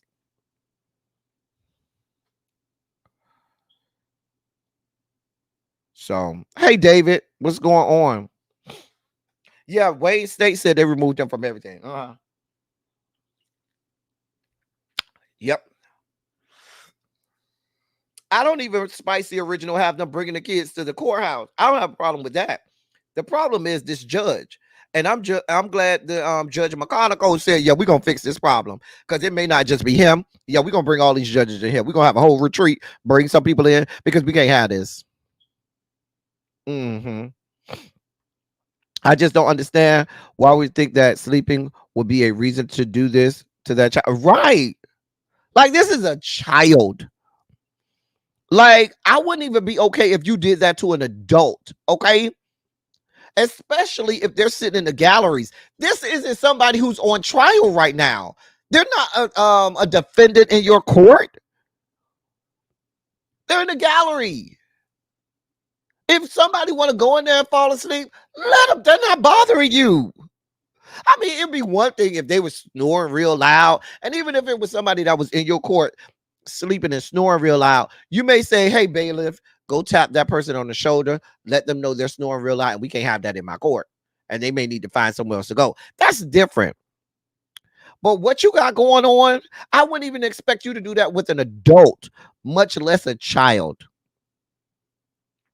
My other thing about it is, where the chaperones and the teachers involved? Because if I'm a teacher, baby, I probably would have been my ass in jail. Because had he pulled that kind of antics with my students, I probably would have said, hey, bruh, you do realize this is a child and one of my students. And what we're not going to do is have you put my student in some goddamn handcuffs and put her on a jumpsuit like she's a criminal, because you don't know what's going on over here. Let me handle this. We got this on a school level. But what you're not going to do is have her like she's a criminal. That's traumatizing. Child, I probably would have been in jail if it was me. I'm just saying. Because you're not going to just do this to my student and I'm just going to sit back and let you go. No. Nah, bruh. We ain't doing that. You can put me behind, but I'm all right with that. But this child, no, we're not gonna do that. No, I'm not gonna sit back unless you do. Not mine, not to none of mine. No, we ain't doing that. We don't play them games. No, let me move on. I'm getting triggered. I'm about to spike out. Yeah, let me move on. Go with God. In more sugar spiky news, child, the way I would have been in jail. I'm just telling you now. I would have been my ass in jail because I would have went the fuck off. So, in more, to make it even more clear that the Supreme Court ain't shit. They had a ruling that came out. Let me read this to you. The Supreme Court, in a 5-4 decision, denied the Biden administration's emergency request to partially reinstate its Title IX rule. The sweeping changes to Title IX, which protects against sex discrimination in schools, covers sexual orientation and gender identity for the first time. Various Republican state attorneys general have persuaded judges to block implementation in roughly half the country. The Biden administration contended those injunctions went too far, urging the Supreme Court to narrow them to primarily block the prohibitions on gender identity discrimination at the center of the challenges, allowing the other changes to go into effect. Those updates, which were set to go into effect on August 1st, span from accommodations for pregnant students to retaliation protections to record keeping requirements. Quote, on this limit record and in its emergency applications, the government has not provided the court a sufficient basis to disturb the lower court's interim conclusions that the three provisions found likely to be unlawful are intertwined with and affect other provisions of the rule. End of quote. End of quote. And that's according to the Supreme Court's order. Now, let me tell you what this means. We talked about this going on in the lower courts.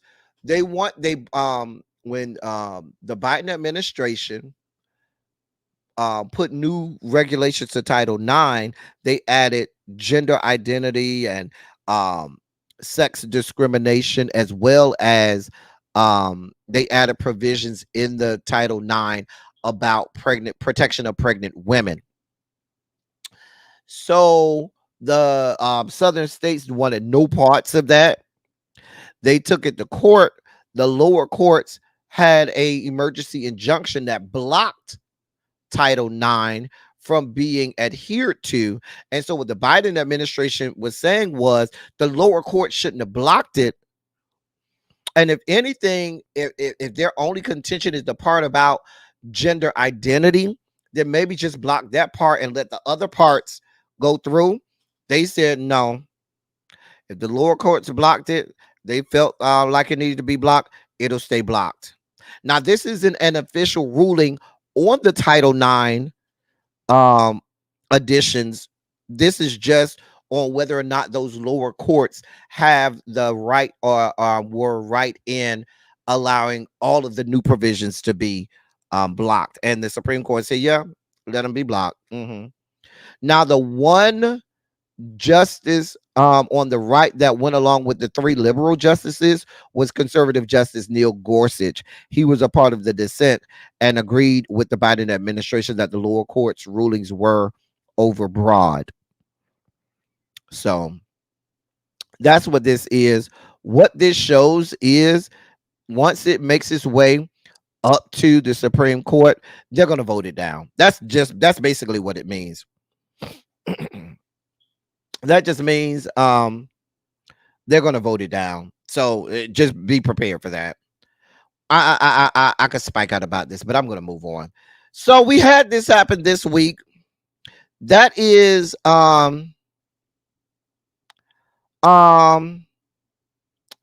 what should I call her? Non-key. Yeah, we're going to call her non-key Mace. She say her name Nancy, but I'm going to call her non-key Mace. And why am I going to call her non-key Mace? Well, here's why. I certainly take that, but I'm wondering. A lot of rich history comes out of my district in South Carolina that I'm deeply proud of. With respect. Trump injecting Vice President Harris's race and then suggesting that she's not actually black. Why is he doing that? Should he stop? Well, I mean, yes or no? I didn't hear him say it. I didn't hear what he said about her race. I am not going to weigh in on her race. As a woman, He did say it. Okay, well, as a woman, I want to weigh in. She turned black, he said. He said she was raised Indian. Now she was Indian, all he knew. Now she turned black. She's a mixed race, She's a mixed race. He said that to the National Association of Black Journalists. Right. He went to, and he said at the same event where he said he'd done more for black people than any president in history. I guess here's the thing. When he was president, wages for women were better than they've been in a long time. Wages for blacks were better than they've been in a long time. The lowest black unemployment rate in history. It happened under Joe Biden. He did a lot of good. Let me just finish this to both of you. From all walks of the country. This doesn't take that much courage, honestly, to just say that was out of bounds. I don't know what he said. I didn't see He said that she turned black. He questioned whether she was really black.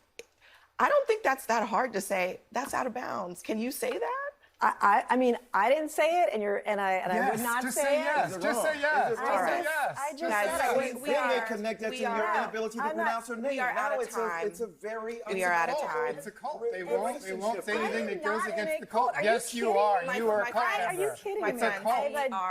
If you won't speak out against the cult member, you're a cult. The cult leader is Donald Trump. We are out of time at the table. The fact that you talk to women this way is ridiculous. You just talked about a black woman that way. In what way? Thank you for being here at the table. Thank you for watching at home. No time for nightcaps tonight, Laura Coates. Now that's part of the discourse, but she went on to say she could call her whatever she want. I'm gonna call her Kamala, and she said her name right the first time. She said Kamala, then she said, I'm sorry, Kamala. And so they were like, wait a minute, bitch, you purposely mispronounced her name. And she said, I'll call her whatever her want. And my boy Michael Eric Dyson pounced on her ass. He said, yep, that's exactly what racists used to do. Purposely mispronouncing people's name to purposely disrespect them. And you're calling me a racist? Ma'am, you can be called whatever you want. But I'm telling you what you're doing is exactly what racist people. He went in on her. The bitch ain't shit. So if you want to pronounce Kamala's name wrong, we could pronounce your name wrong, non-key. If it's that hard, the woman is the sitting vice president of these yet to be United States of America. You can't say just Vice President Harris. You can't say that. Now, Michael Eric Dyson is one of my favorite intellectuals. I've read every book he has ever released. One of my favorite people and one of my favorite scholars to read. And when he addresses people, when Dr. Dyson addresses people verbally, it gives me life abundant. I'm just telling you. Give me life abundant. I love me some Michael Eric Dyson. There's not a book that he has put out that I do not own and have not read twice. Phil, you said you met Keith Boykin last night. I've met Keith Boykin a few times. The first time I met Keith Boykin, believe it or not, was down to the Palace, the club on South Beach, the Palace, where they do the drag shows. I met him years ago for the first time. He was at the Palace having drinks, and he was just sitting with everybody. Nobody kind of knew who he was. I was with my friends. I said, "You're Keith Boykin." He started laughing. He was like, "Yes," and we took a picture. I don't even know what that picture is, but we did take a picture together. I said, I gotta get a picture with you. I was standing for Keith Boykin. I think this was maybe about 10 or 15 years ago, sometime between 10 and 15 years ago. But this was down to the Palace on South Beach. Then I've seen him a couple other times in some forums and stuff like that. But yes, Keith Boykin is tremendous. Dr. Dyson is always good. But baby, they gave her everything she wanted.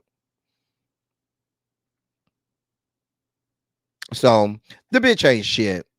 The bitch ain't shit. Go with God.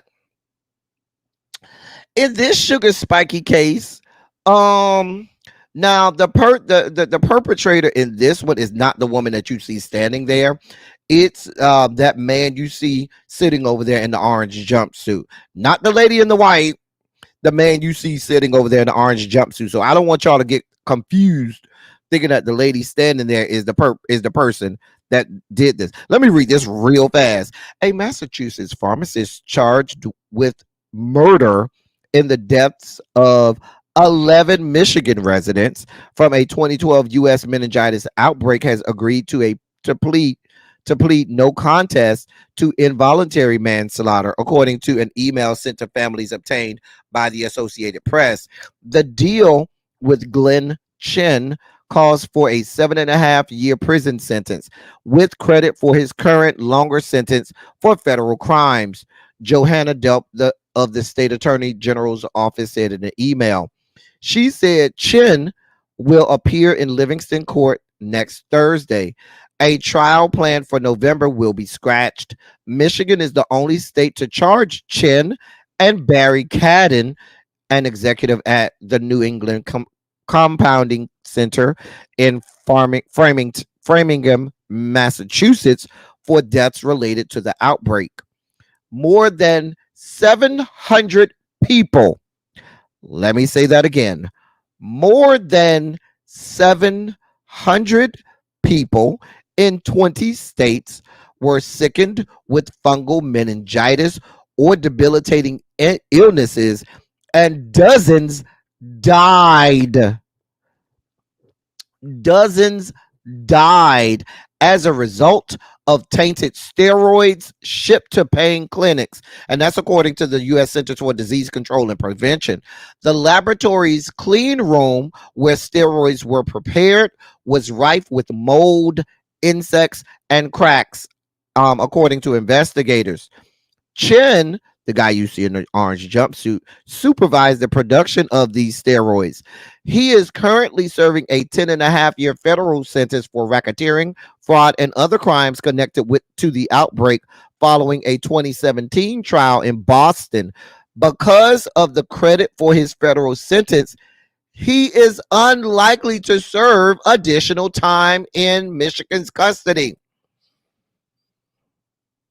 He said in the Boston court, quote, "I am truly sorry that this ever happened," end of quote. The other perpetrator, Barry Cadden, pleaded no contest to involuntary manslaughter in Michigan earlier this year and was sentenced to 10 years in prison. Second-degree murder charges were consequently dropped. Cadden's state sentence is running at the same time as his 14.5-year federal sentence, and he has been credited for time in custody since 2018. So basically, these fuckers finna be out of jail in a few years, and y'all killed dozens of people and infected 700 people with fungal meningitis, and dozens, and that's plural, dozens of people fucking died and lost their goddamn lives, and they're going to be getting out of jail soon. I'm just reporting the news. I'm just reporting what we got going on here. I don't even understand how they get a chance to get out of jail. You got people that went to pain clinics. They did nothing but go to the doctor and do what they were supposed to do. Okay. These people had injuries or suffered, certain infirmities. They were ordered to go to pain clinics. They went to these pain clinics, and during part of their treatment, they have to, give them steroids and stuff like that. And through no fault of their own, these people got fungal meningitis and fucking died. And y'all get to get out of jail free. Do about 10 years in jail, and then you can come back and enter society, and you'll be all right. The people are dead. Their family, friends, and loved ones no longer have them here. They're no longer here. They're gone through no fault of their own than going to the doctor. That's all they did. I just can't. But if you get caught with an 8-ball in your car, you'll go to jail for the rest of your life and die now. I'm just telling you what I know. Just a mess. Just a goddamn mess. I gotta move on. These things are triggering. This is Republican. Now, I'm just gonna be real honest with y'all. In this case, I don't know how I feel. That is Texas Representative Troy Nails, right? He's a Republican. Let me start there. This is Texas Representative Troy Nails. He's a Republican. I'm going to start there. Okay. Now, one of his former aides is suing him and his office, alleging a pattern of homophobic comments from him and his chief of staff, and attempts to push the aide out of his job because he was gay. And that's according to a suit filed on Friday. I don't even need to go into the details. I mean, I can. They started, doing stuff like said, he transferred offices because he said he was facing direct anti-gay hostility from some of the staff and office members. His case alleges that he had to endure comments like gays go to hell and natural behavior is Adam and Eve and not Adam and Steve, and he had to endure all of these things. In my mind, I'm like, hello, sir. You work for a Republican representative, and you thought that you was gonna be absolved of this? I just don't understand, bruh. You willfully went over there to work for a Republican representative. And now you mad because they around here making you feel uncomfortable as an LGBTQ plus member. They don't like you. Sir.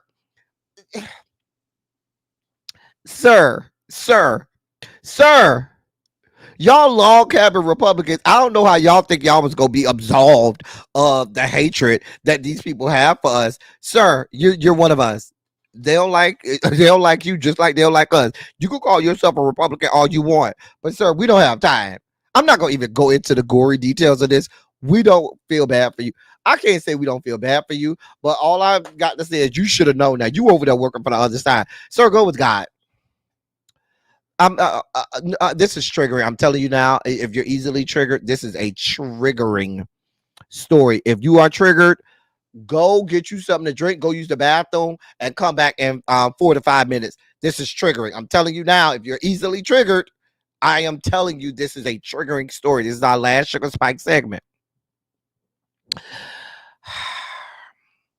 A road rage victim in Florida says her attacker smiled and laughed as he hit the gas and ran her down with his Jeep, breaking her leg, rib, and pelvis and causing serious internal bleeding. Jamaria Holycross is now hospitalized and lucky to be alive, according to her family. Her aunt went on record to the Tampa Bay Times and said, quote, I think the biggest thing that sticks out to her that she just keeps saying is he just smiled and laughed at me as he hit me. She is very traumatized and just has this image in her head, end of quote. Florida resident Boris Twillman, age 57, was no stranger to police at the time of the road rage attack on August 10th.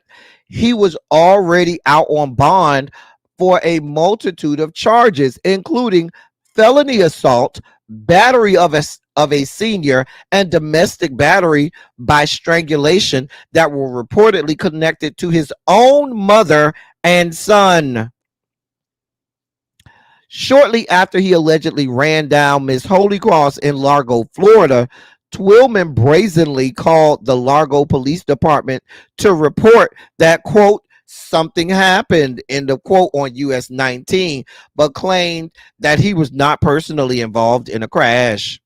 He was quickly arrested for attempted murder and leaving the scene of a crash involving serious injury. He is being held in the Pinellas County Jail on 2 bonds totaling nearly $1 million. On August 10th, Ms. Holycross, age 24, was driving on US 19 near East Bay Drive with her younger brother and her boyfriend's 2 toddlers in the car when she noticed a Jeep aggressively tailgating her.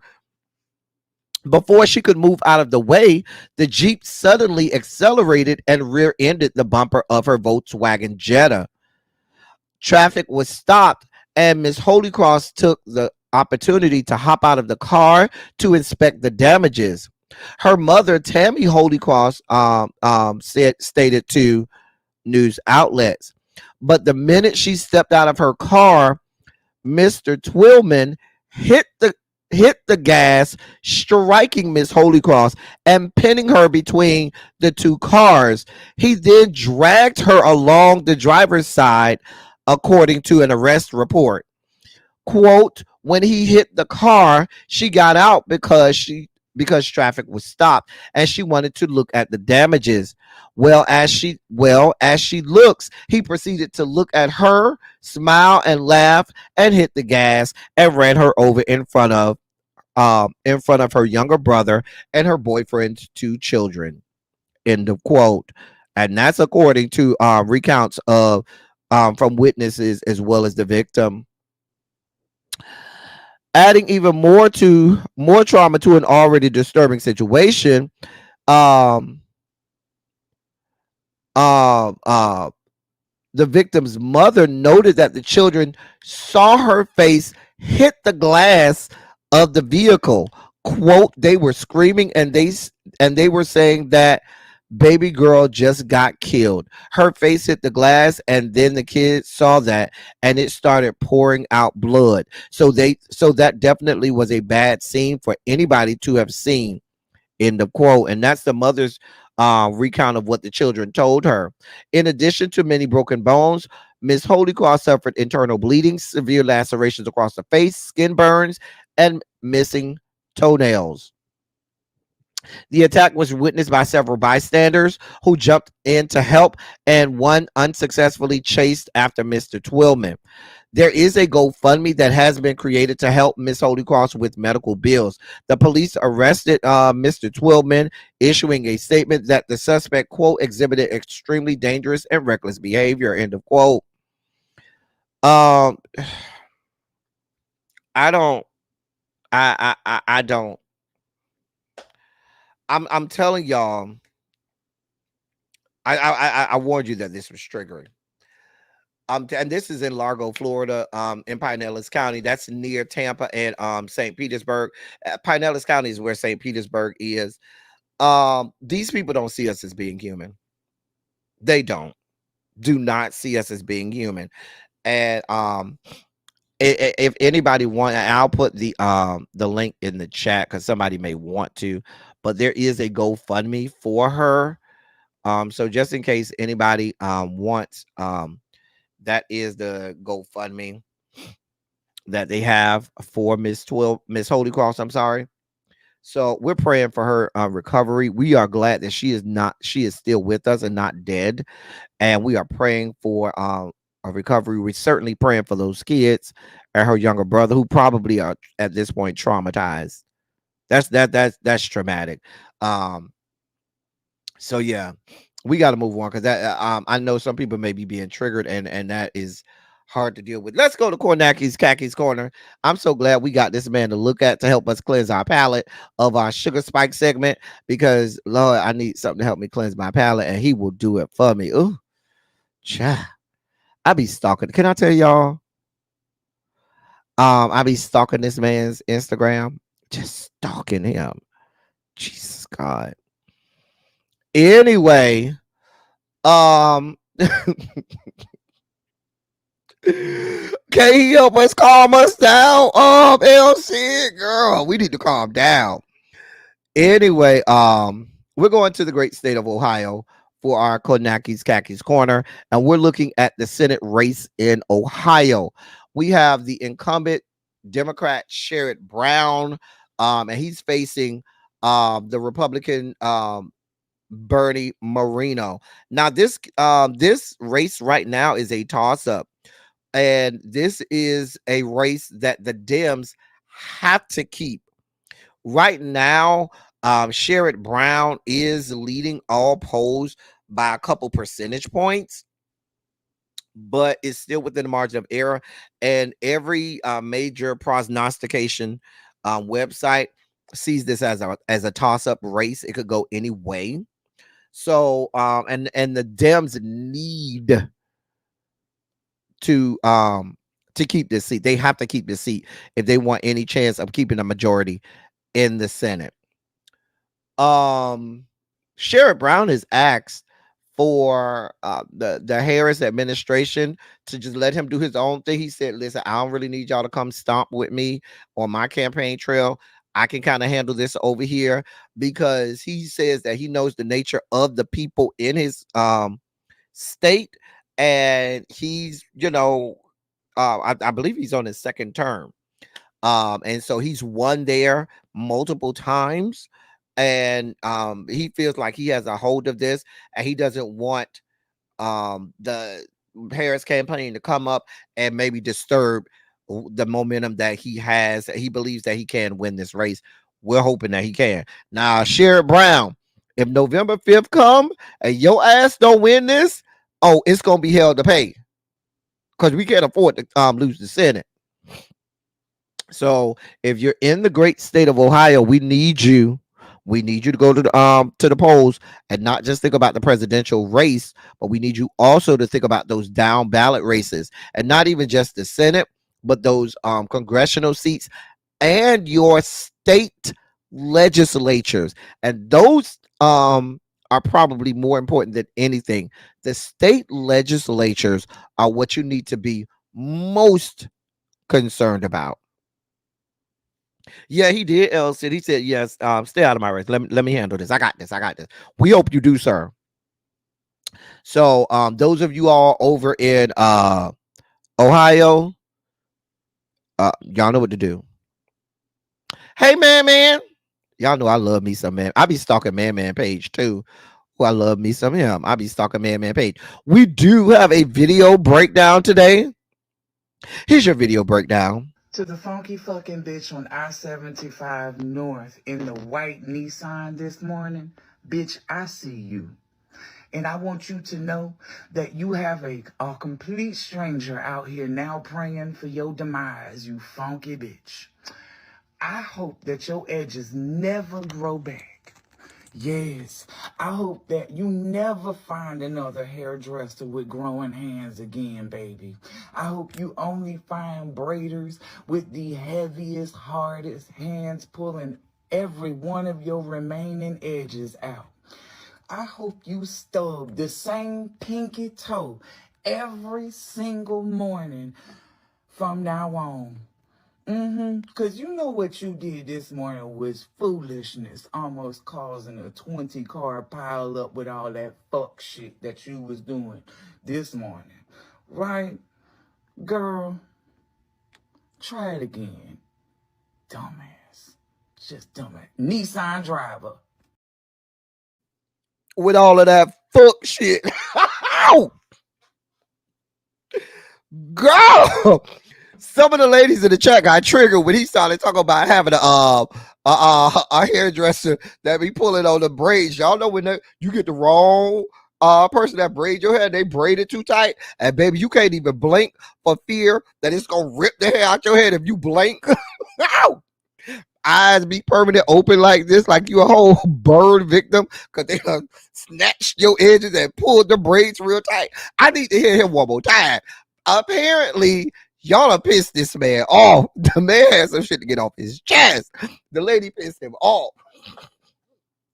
I was here for it. White boy was up and said one more time. To the funky fucking bitch on I-75 North in the white Nissan this morning, bitch, I see you. And I want you to know that you have a complete stranger out here now praying for your demise, you funky bitch. I hope that your edges never grow back. Yes, I hope that you never find another hairdresser with growing hands again, baby. I hope you only find braiders with the heaviest, hardest hands pulling every one of your remaining edges out. I hope you stub the same pinky toe every single morning from now on. Because you know what you did this morning was foolishness, almost causing a 20-car pile up with all that fuck shit that you was doing this morning. Right? Girl, try it again. Dumbass. Just dumbass. Nissan driver. Girl, I was here for it. I was here for it. Baby, he was mad and up and sad. Girl. Anyway, I feel like now is a good time for anybody who missed it earlier. Here is the QR code if you need it, if you should need it. He was upset. It does give me Tampa. It actually, little baby, it gives me Pinellas County, what we were just talking about. Because I-75 does run through Tampa area. So this does give me, but it gives me more Pinellas County. Maybe he had to drive through Tampa because it's right next door. He was on I-75 over there in Tampa, but he live in Pinellas County. He live in the 727, not the 813. Mm-hmm. So, ciao. So that's for anybody who needed the because they said the Cash App for some reason wasn't working. There's the QR code. All right, it's time for y'all favorite segment. Where's my boy Montrez? This is your segment.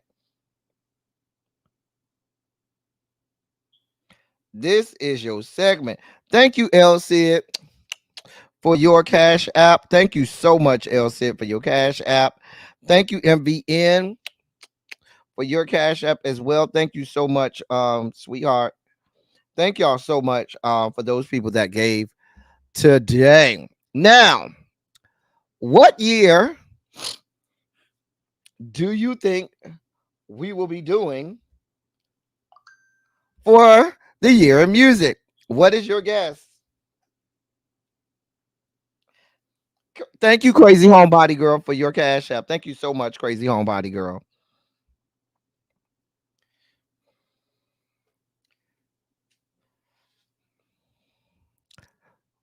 He looks sundress worthy. He do look sundress worthy. I'm trying to tell you. 1990, 1999, 1977, 1988. I think we did 1988. I think we did. I know we did 1987, but I thought we did 1988. No, I think we did 86. We didn't do 88. We did 86 and 87. 1996, 1985. We did 2002 already. Diamond Pearl Gym. All right. So the year is the year of our Lord, 1992. The year is 92. The people say that was a great year. First of all, let me tell you some albums that did not make the top 10. Let me give y'all some albums that did not make the top 10 in 1992. Okay, Harold, that's your birth year. Come on, Harold.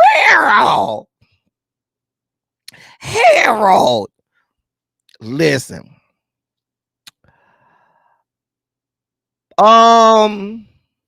Prince's The Love Symbol album did not make it. That was this album with diamonds and pearls on there. Because I'm giving you diamonds and pearls.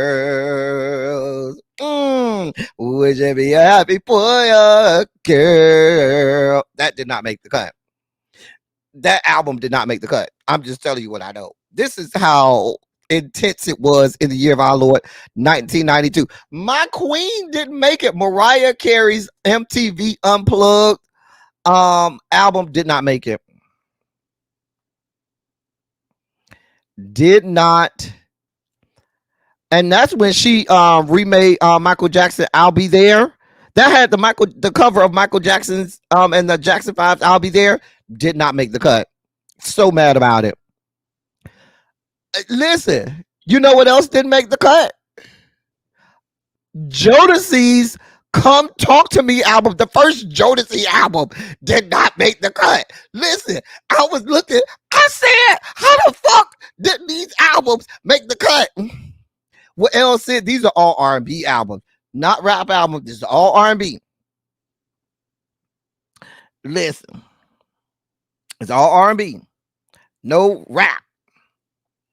Child, these are the albums that did not make the cut. Okay, Sade's Love Deluxe album did not make the cut. Sorry, I was so upset. I was like, how are these albums not? J to the Max by Jay did not make it. The Shy's first album, If I Ever Fall in Love, did not make it. CeCe Peniston's Finally album did not make it. Silk's Lose Control album Did not make it. Neither did Mickey Howard's Femme Fatale album. Listen, it was a lot of great albums that did not make the cut. I'm sorry. I'm sorry. And I was real mad. I was like, oh, but they've been mentioned as honorable mentions. All right, let's talk about what made the cut.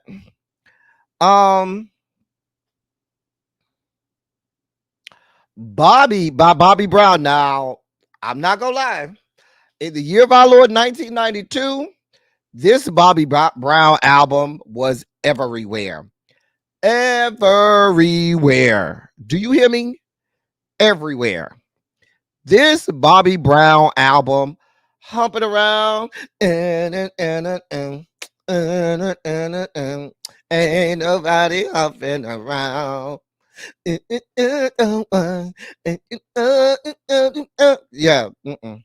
That album. Getaway was a jam. Two Could Play That Game was that jam. Pretty Little Girl. This album was the shit. That's the way love is. That's the way love is. Yeah, this album was a whole bop. Listen, let me tell you. In the year of our Lord 1992, this was a good ass fucking album. Do you hear me? A good ass album. Something in common with him and Whitney. We have something in common. Trying to tell you. Hot ass album. I thought it would have been higher than number 10.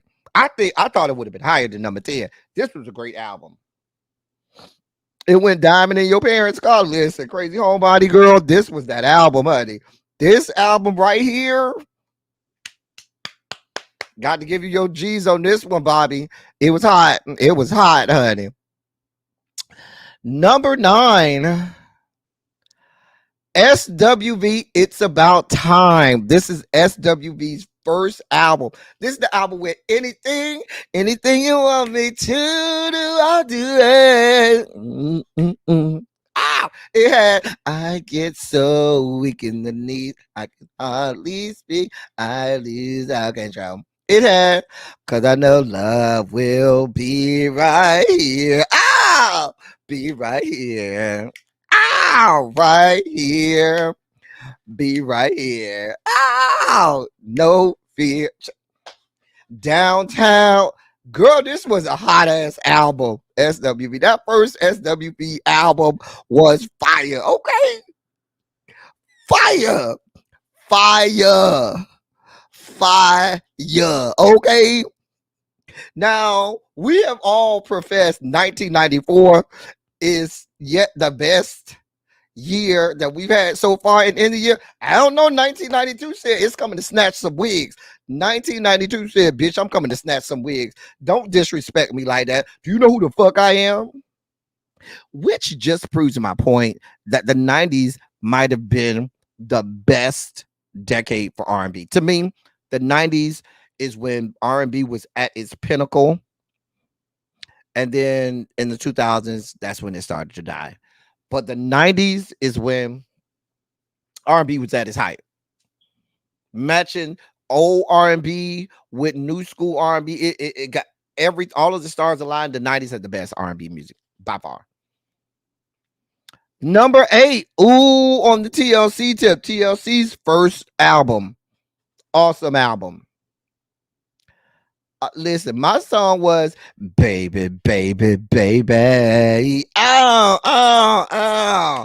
I got so much love and babe. Oh, baby, baby, baby, baby, baby. Ow. If you want to get me, you got to love me. Listen. Hey, listen, ain't too proud to big. What about what about your friend? Bitch. This was a sickening album. Something You Want to Know was my shit. This Is How It Should Be Done was my shit. Oh my God. I loved this album.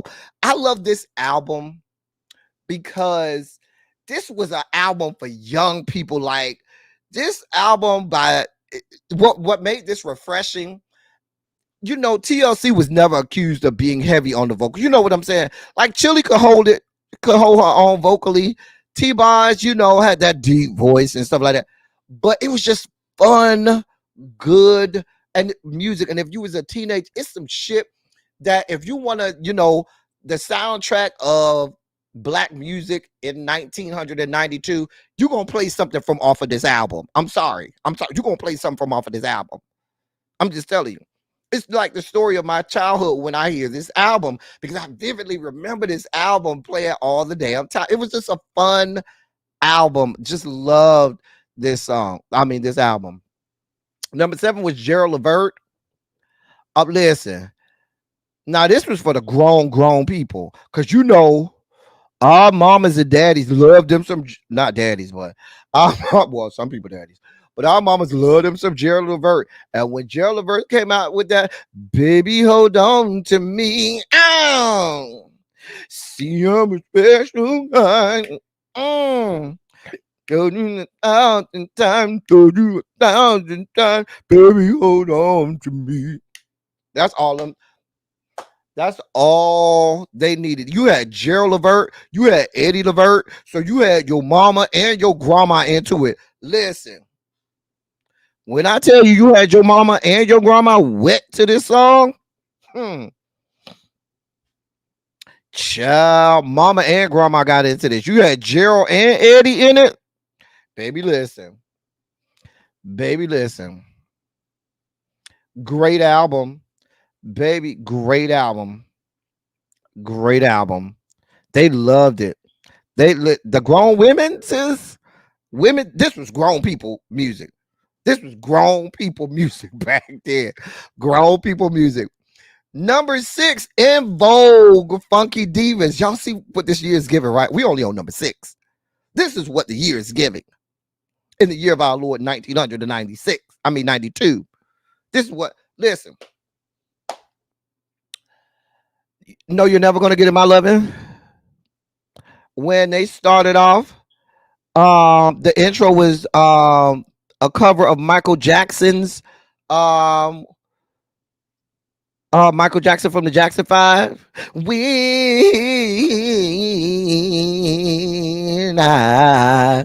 that?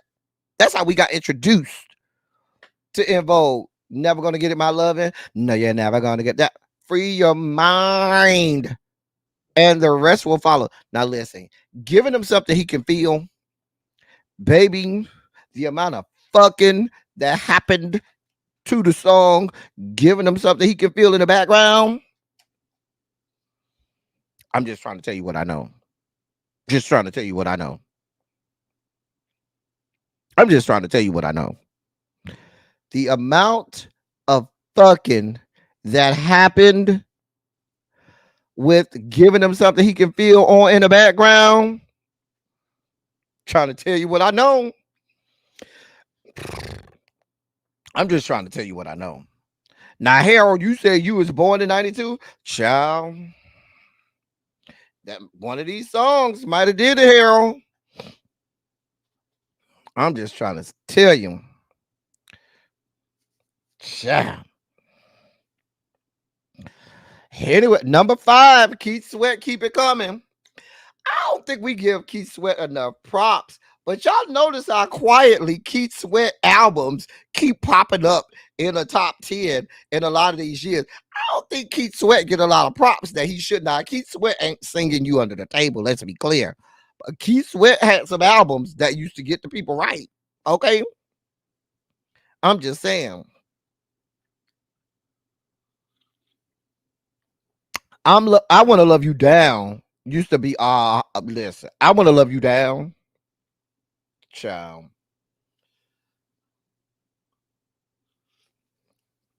That there you go, telling me no again. There you go. Ow. There you go. Ow. Yeah, that was, listen. Keith Sweat kept some hits. Keith Sweat kept some hits. A lot of people don't like Keith Sweat's voice, but Keith Sweat back in the day was a heartthrob. Keith Sweat ain't have to do all of that singing. Now, Bobby Brown was the one who was cute and could sing. Keith Sweat voice was but Keith Sweat had the sex appeal. The women loved it. And he kept the song that would be on heavy rotation down to the clubs and all of that. Number 4, the Bodyguard soundtrack. Now, when I looked, the reason that this is only number 4, because this wasn't released until December of 1992. This album was not released until December of 1992. So, it only had a finite number of weeks to be, you know, at number 1 and things like that. So that's why it's only at number 4.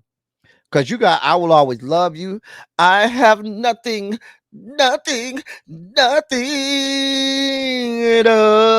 make me one more. I don't want to hurt. Listen, y'all like I Will Always Love You. To me, I Have Nothing is the best song on this album to me. It's I Have Nothing and Everything Else for me. Y'all can have I Will Always Love You. It's all right. Give me I Have Nothing. That's what you give me. That's what you give me. I'm just saying.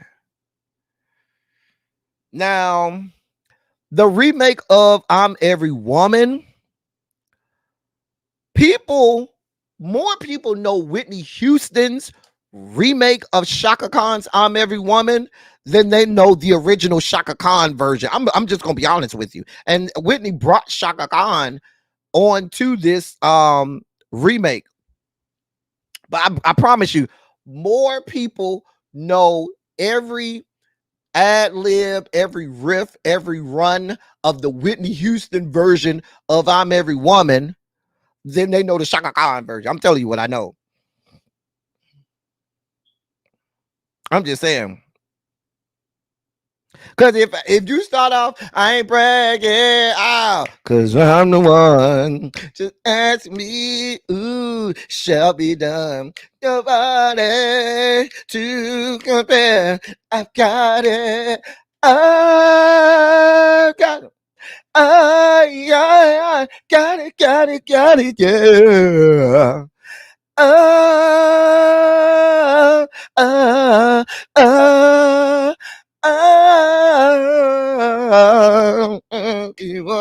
I'm every woman. You got to know Whitney whole part. You got to know all the runs, all of the rips, all of the ad lib. The Whitney Houston one.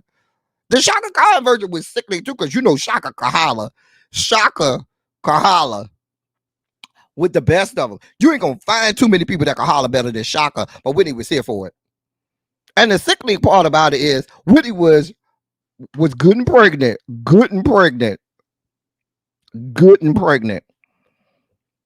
I'm just saying.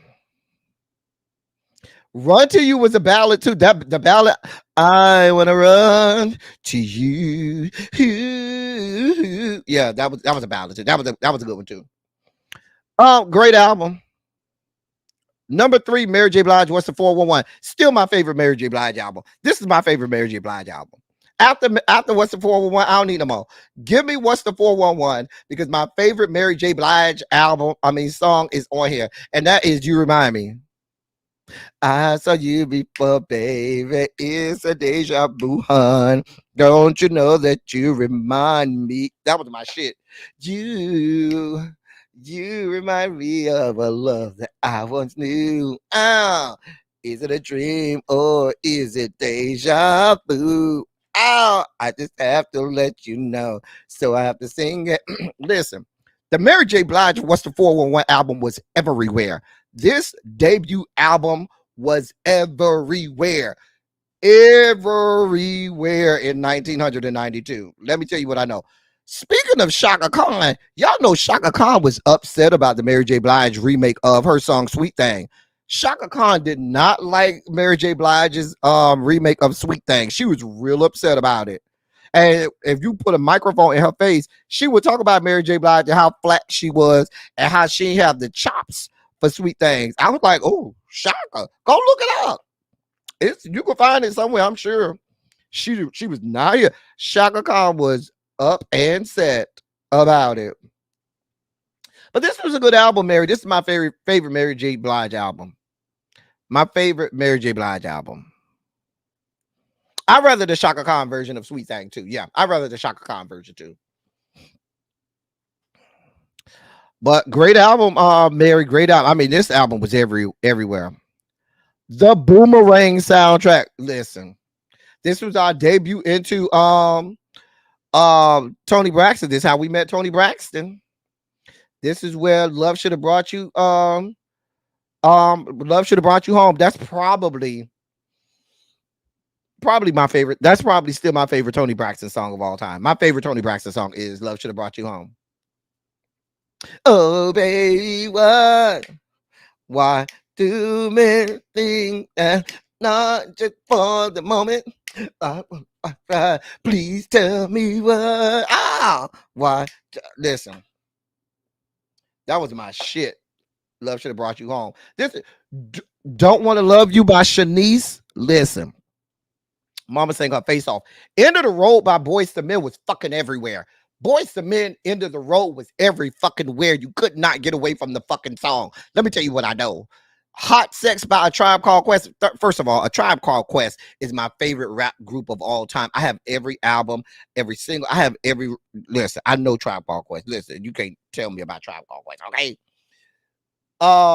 PM Dawn, I Die Without You. Listen, this whole Keith Washington Tonight is right. This whole album, even It's Gonna Be All Right with Aaron Hall and Charlie Wilson. Great.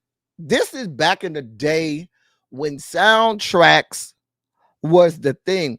Soundtracks nowadays, well, it'd be like, but back in the 90s, especially early 90s, a great movie was gonna have a great soundtrack. Okay. The sound, listen, great sound. One of the, in terms of soundtracks, one of the top 5 soundtracks of all time. And we got 2 of the probably the top 5 soundtracks of all time. Bodyguard soundtrack is in the top 5 soundtracks of all time. Boomerang soundtrack is absolutely in top 5 soundtracks of all time. So is the Waiting to Exhale soundtrack. Those 3 soundtracks right now is in the top 5 soundtracks of all time. I don't know what's gonna go at in the next 2 in that top 5, but I know those 3: Waiting to Exhale, Boomerang, and Bodyguard are 3 of the top 5 soundtracks of all time. All time. I'm trying to think of, if you test me long enough, I could probably tell you some other soundtracks, because I don't want to be disrespectful of some of the old soundtracks, like when Diana Ross was play Billie Holiday and stuff like that. There's some soundtracks that Dream Girl soundtrack is awesome. You know what I'm saying? There are some soundtracks. I will probably have to think about that. But those 3 that I just named, listen, and you had 2 of them in the same year. That tells you 1992 was strong. Strong. And our number one album, 1992. Some people, I think you won't be surprised when you see the person. You just forgot that this album came out that year. You just forgot this album came out this year. But you'll see the person, you'll be like, that makes sense. Number 1 person, Michael Jackson, Dangerous. And this was Michael Jackson's, I believe this was the 4th album. This was the 4th album. Because you had Off the Wall, Thriller, then you had Bad, and then this was the 4th album. Why does that say Promise? That should say, oh dear God. Hold on. Let me get that right. That should say Dangerous, not I don't know what. I think that's, oh, hold on. Let me correct that. I don't know why that says Promise. Get that right.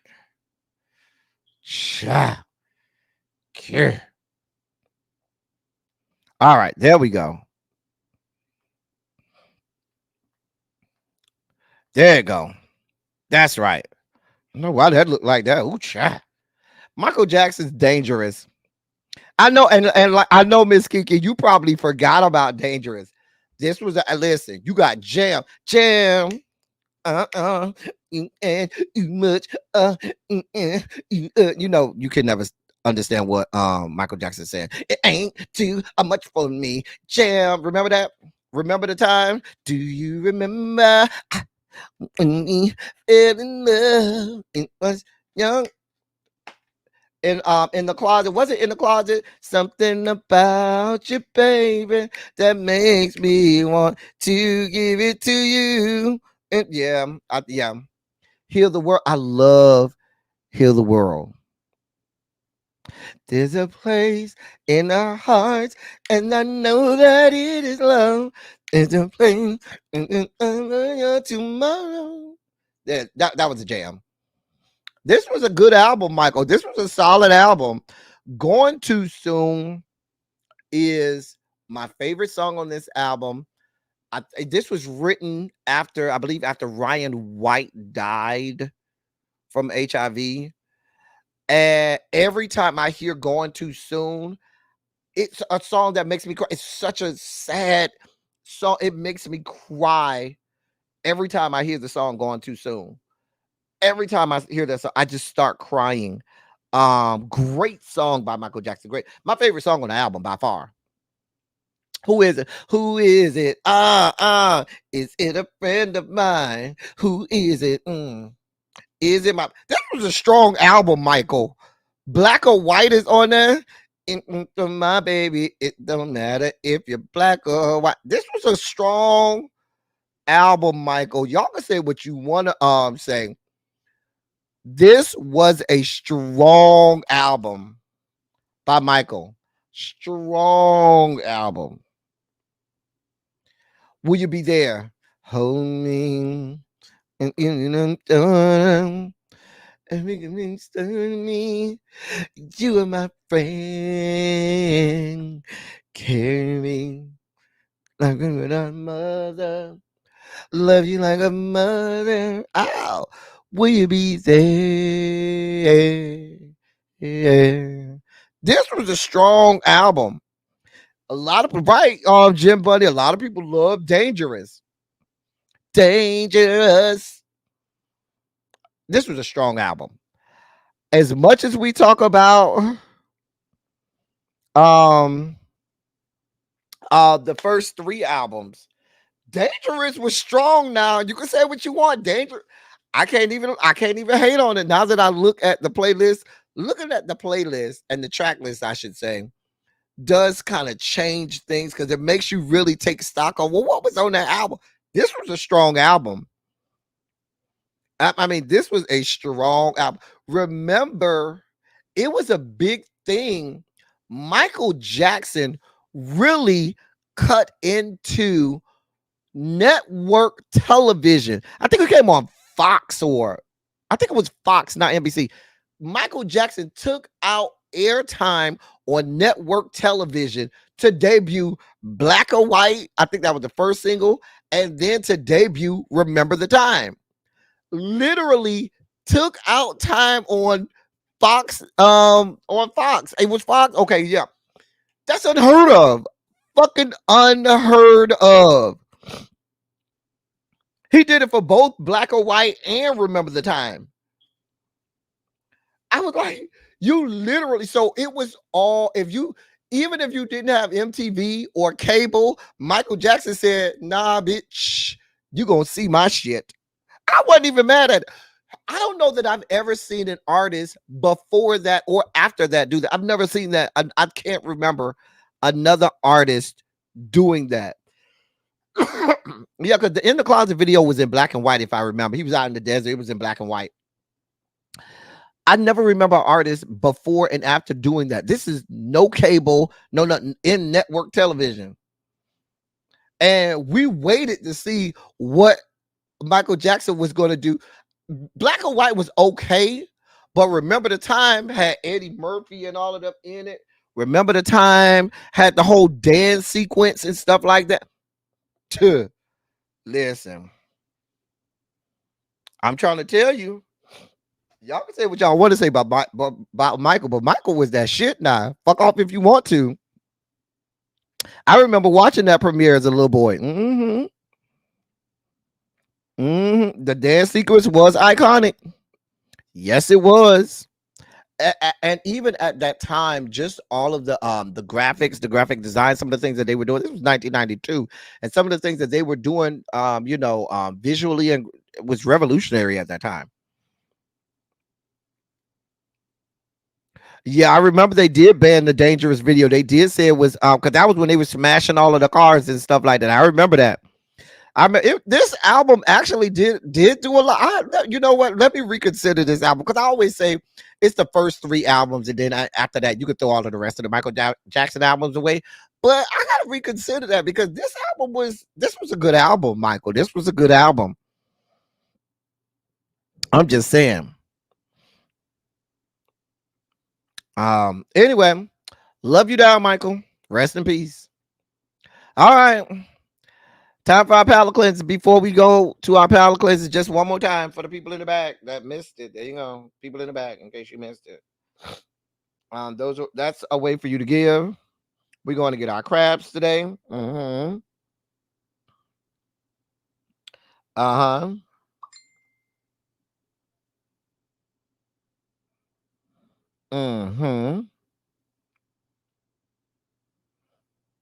Going to get our crabs today.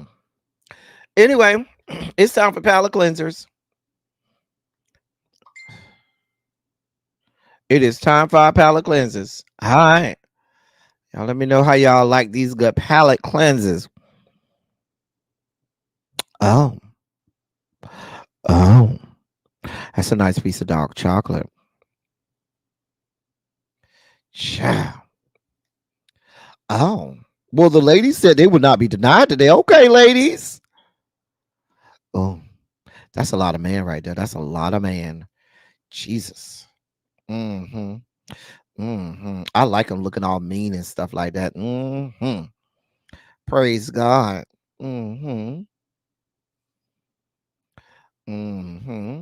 That's a tall glass of wine.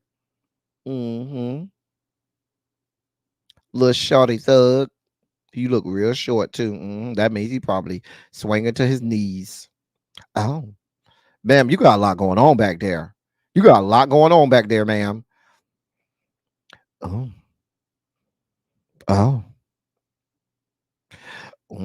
There goes some more dark chocolate. Yeah. That's gonna blow your back out.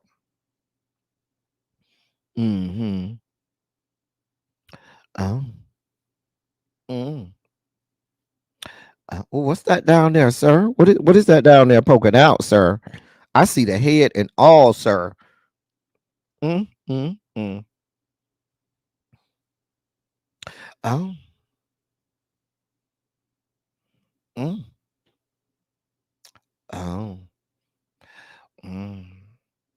That's some good dark chocolate right there, y'all. That's some good dark chocolate right there. Just pull on them dreads and everything. There he go again. Just pull on the dreads and everything. The hips don't lie right there. The hips don't lie. Oh, that's a man of a certain age. And still look good. And do. That right there is a man of a certain age who still look good and do. I guess we got to give some love to the light brights. Light bright, light bright. Turn on the magic of colored lights. Oh. I mean, if I was into the cooter, I would probably like this. Oh. Jesus. This for all y'all beard lovers. He got the beard on tap for y'all. He got the body. He got the tats. Baby, listen. The things that can be done with this young man right here. Oh my.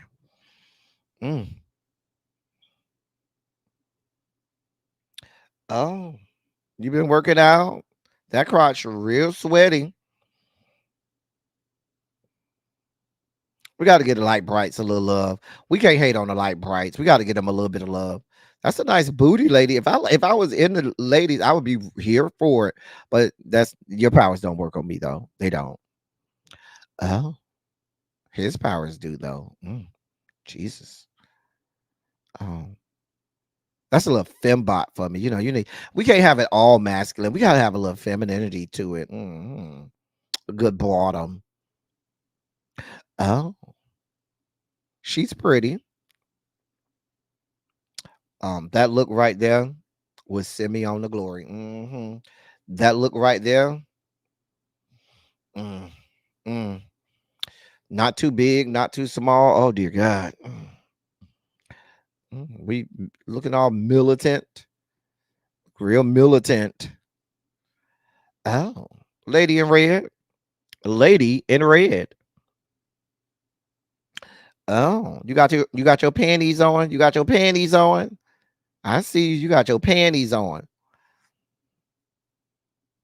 That right there, that's what they look like in Miami. That right there is what they look like in Miami. And that right there is what will get me in trouble. The dreads and all. That's what we get. The tattoos, the dreads, the body, the requisite gray sweatpants. That's the shit that we be having in Miami. And that's the shit right there that gets me in trouble. Child, my 20s and 30s, that's what got me in trouble. That right there. Child, hey, pretty lady. The hair. I love a man with hair and glasses. The hair. Hey. Hey, pretty lady. That's a lot of booty. Child, you got to be of a certain size to get up in there. Jesus. Oh, hey, pretty eyes and pretty smile. Sir, what is that down there, sir? What is that? Why is your legs cocked open, showing the people all of that, sir? Listen, that's a man of a certain size. Let me tell you something. The things that young man will do to you in the bedroom, you can't do nothing but just lay there for about a good hour. You can't even move for a good hour. By the time he get through, baby, you just laying there for a good hour. The way he gonna throw you from wall to wall, wall to wall. Yeah, let me tell you something. He gonna throw you from wall to wall, and you can't do nothing but just lay there for a good hour, trying to recuperate and recover. Body still trembling, riveted in ecstasy. Right, L says you need to heal after heal. Cha.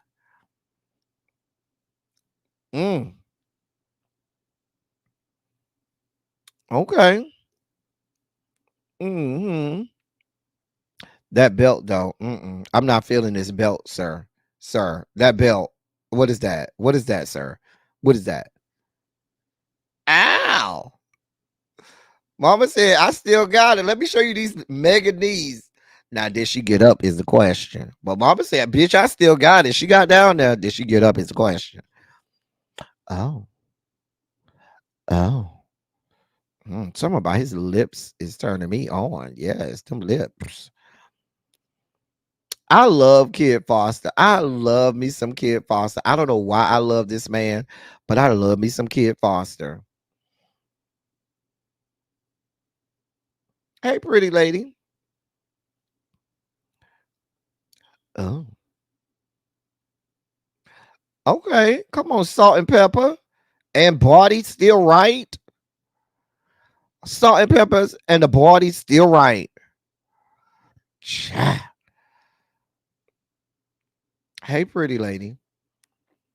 We got to have variety, homebody girl. We got to have some, of all ages. We got, some youngins in here. Oh. You ain't even got to have your clothes off and you still sexy. I love a man in glasses. I'm here for it. Jesus. Jesus. Oh.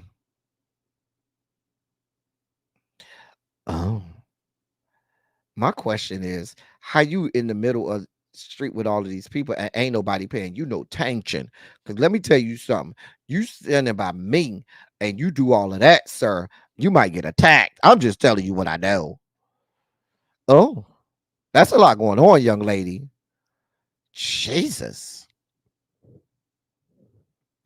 Who you looking at? Lord. You know, that's for my people who like a good beard. There you go. That's a good beard. You trying to play lifeguard or something? Your red shorts. Can you eat me up like you eating that watermelon? I got something for you to eat. If you hungry, I got something for you to eat. Once again, I don't like those belts. Those to me, those belts are girly belts to me. I ain't think about you. Oh, Jesus. Jesus. Ma'am. Ma'am. That's one most sickening arch. I could do my arch like that too. I just can't show y'all right now, but you know, I could do my arch like that. Oh. Oh. Yeah. Hey, Ty. Oh. Oh, yes, yes, yes, yes. That right there. Real simple. You ain't got to do too much. All you got to do is sit there and just be fine and let all of the chocolatey goodness do you right. Oh. Hey, pretty lady, having you a drink? I love them shades. Cha. All right. That is our last one of the day. All right, y'all. Did y'all enjoy yourselves today? Did y'all enjoy yourselves today? We had an epic silly Saturday. We went a little long because we haven't been here in a while, so we needed to enjoy each other's company. But I sure enjoyed y'all, and I enjoyed as you can see, it took a lot of production today. Save a horse, ride a cowboy. I know that's right. I enjoyed y'all today. Listen, it took a lot of production. Now we spent a lot of hours, a lot of hours in production, but we got it done for those last minute people. If you want to, there's the QR code. I'm about to go get my crabs. I'm about to sit down. I have not yet watched the first 3 episodes of season 3 of Bel Air, so I'm gonna do that this afternoon. I'm gonna watch the first 3 episodes of season 3 of Bel Air. I ain't think about you, Ty. You're very welcome, Diamond Pearl Gem. So that's what I'm gonna do. Is it good? Anybody watched it yet? Anybody watched the first 3 episodes? Thank you so much, Yana. I want to know if it's good or not because I'm looking forward to these first 3 episodes. Let you go jump your husband? Yes, God. Tracy say go easy on him. LC. You enjoyed today? Well, that's good. Thank you, Montre. We had a good year in music. We had a great year in music. Now, the question is it better than 1994? Now, I'll let y'all decide. Was 1992 better than 1994? That's the question. I don't know. That's for y'all to decide. I just present it to y'all. Anyway, I'm about to get out of here, y'all. As I always say, I love y'all. I love on y'all. Thank you all for being vocal, present, and active. Thank you for doing what you do. Thank you all for all of the contributions that you make to the channel today. They are so much obliged and so much appreciated. Y'all can do a lot of things with y'all time and with y'all money. And I thank y'all for spending y'all time over here with me. And for those people who decide to spend a little, send me a few coins so we can keep the lights on over here. But it's a labor of love, and I love y'all and am grateful to present it to y'all. That's all I got for y'all. I might be live tomorrow. Who knows? I might, I'm home this weekend, so I might go live tomorrow. We might, get up and do something, tomorrow. Maybe we might do another sexy Sunday. We ain't did a sexy Sunday in years. Yeah. I don't think y'all quite ready for sexy Sundays. What year were you born, Catherine Powell? So anyway, we about to get out of here. Give y'all the rest of y'all afternoon back. so y'all can enjoy y'all Saturday. All right, love. Thank you. All right, Ashton. 1974. We might have to do 1974. Hey, Ashton. Boo. Anyway, that's all I got for y'all. Until next time, thank y'all for coming. Y'all drive safely. We out. Love y'all. I'm out of here.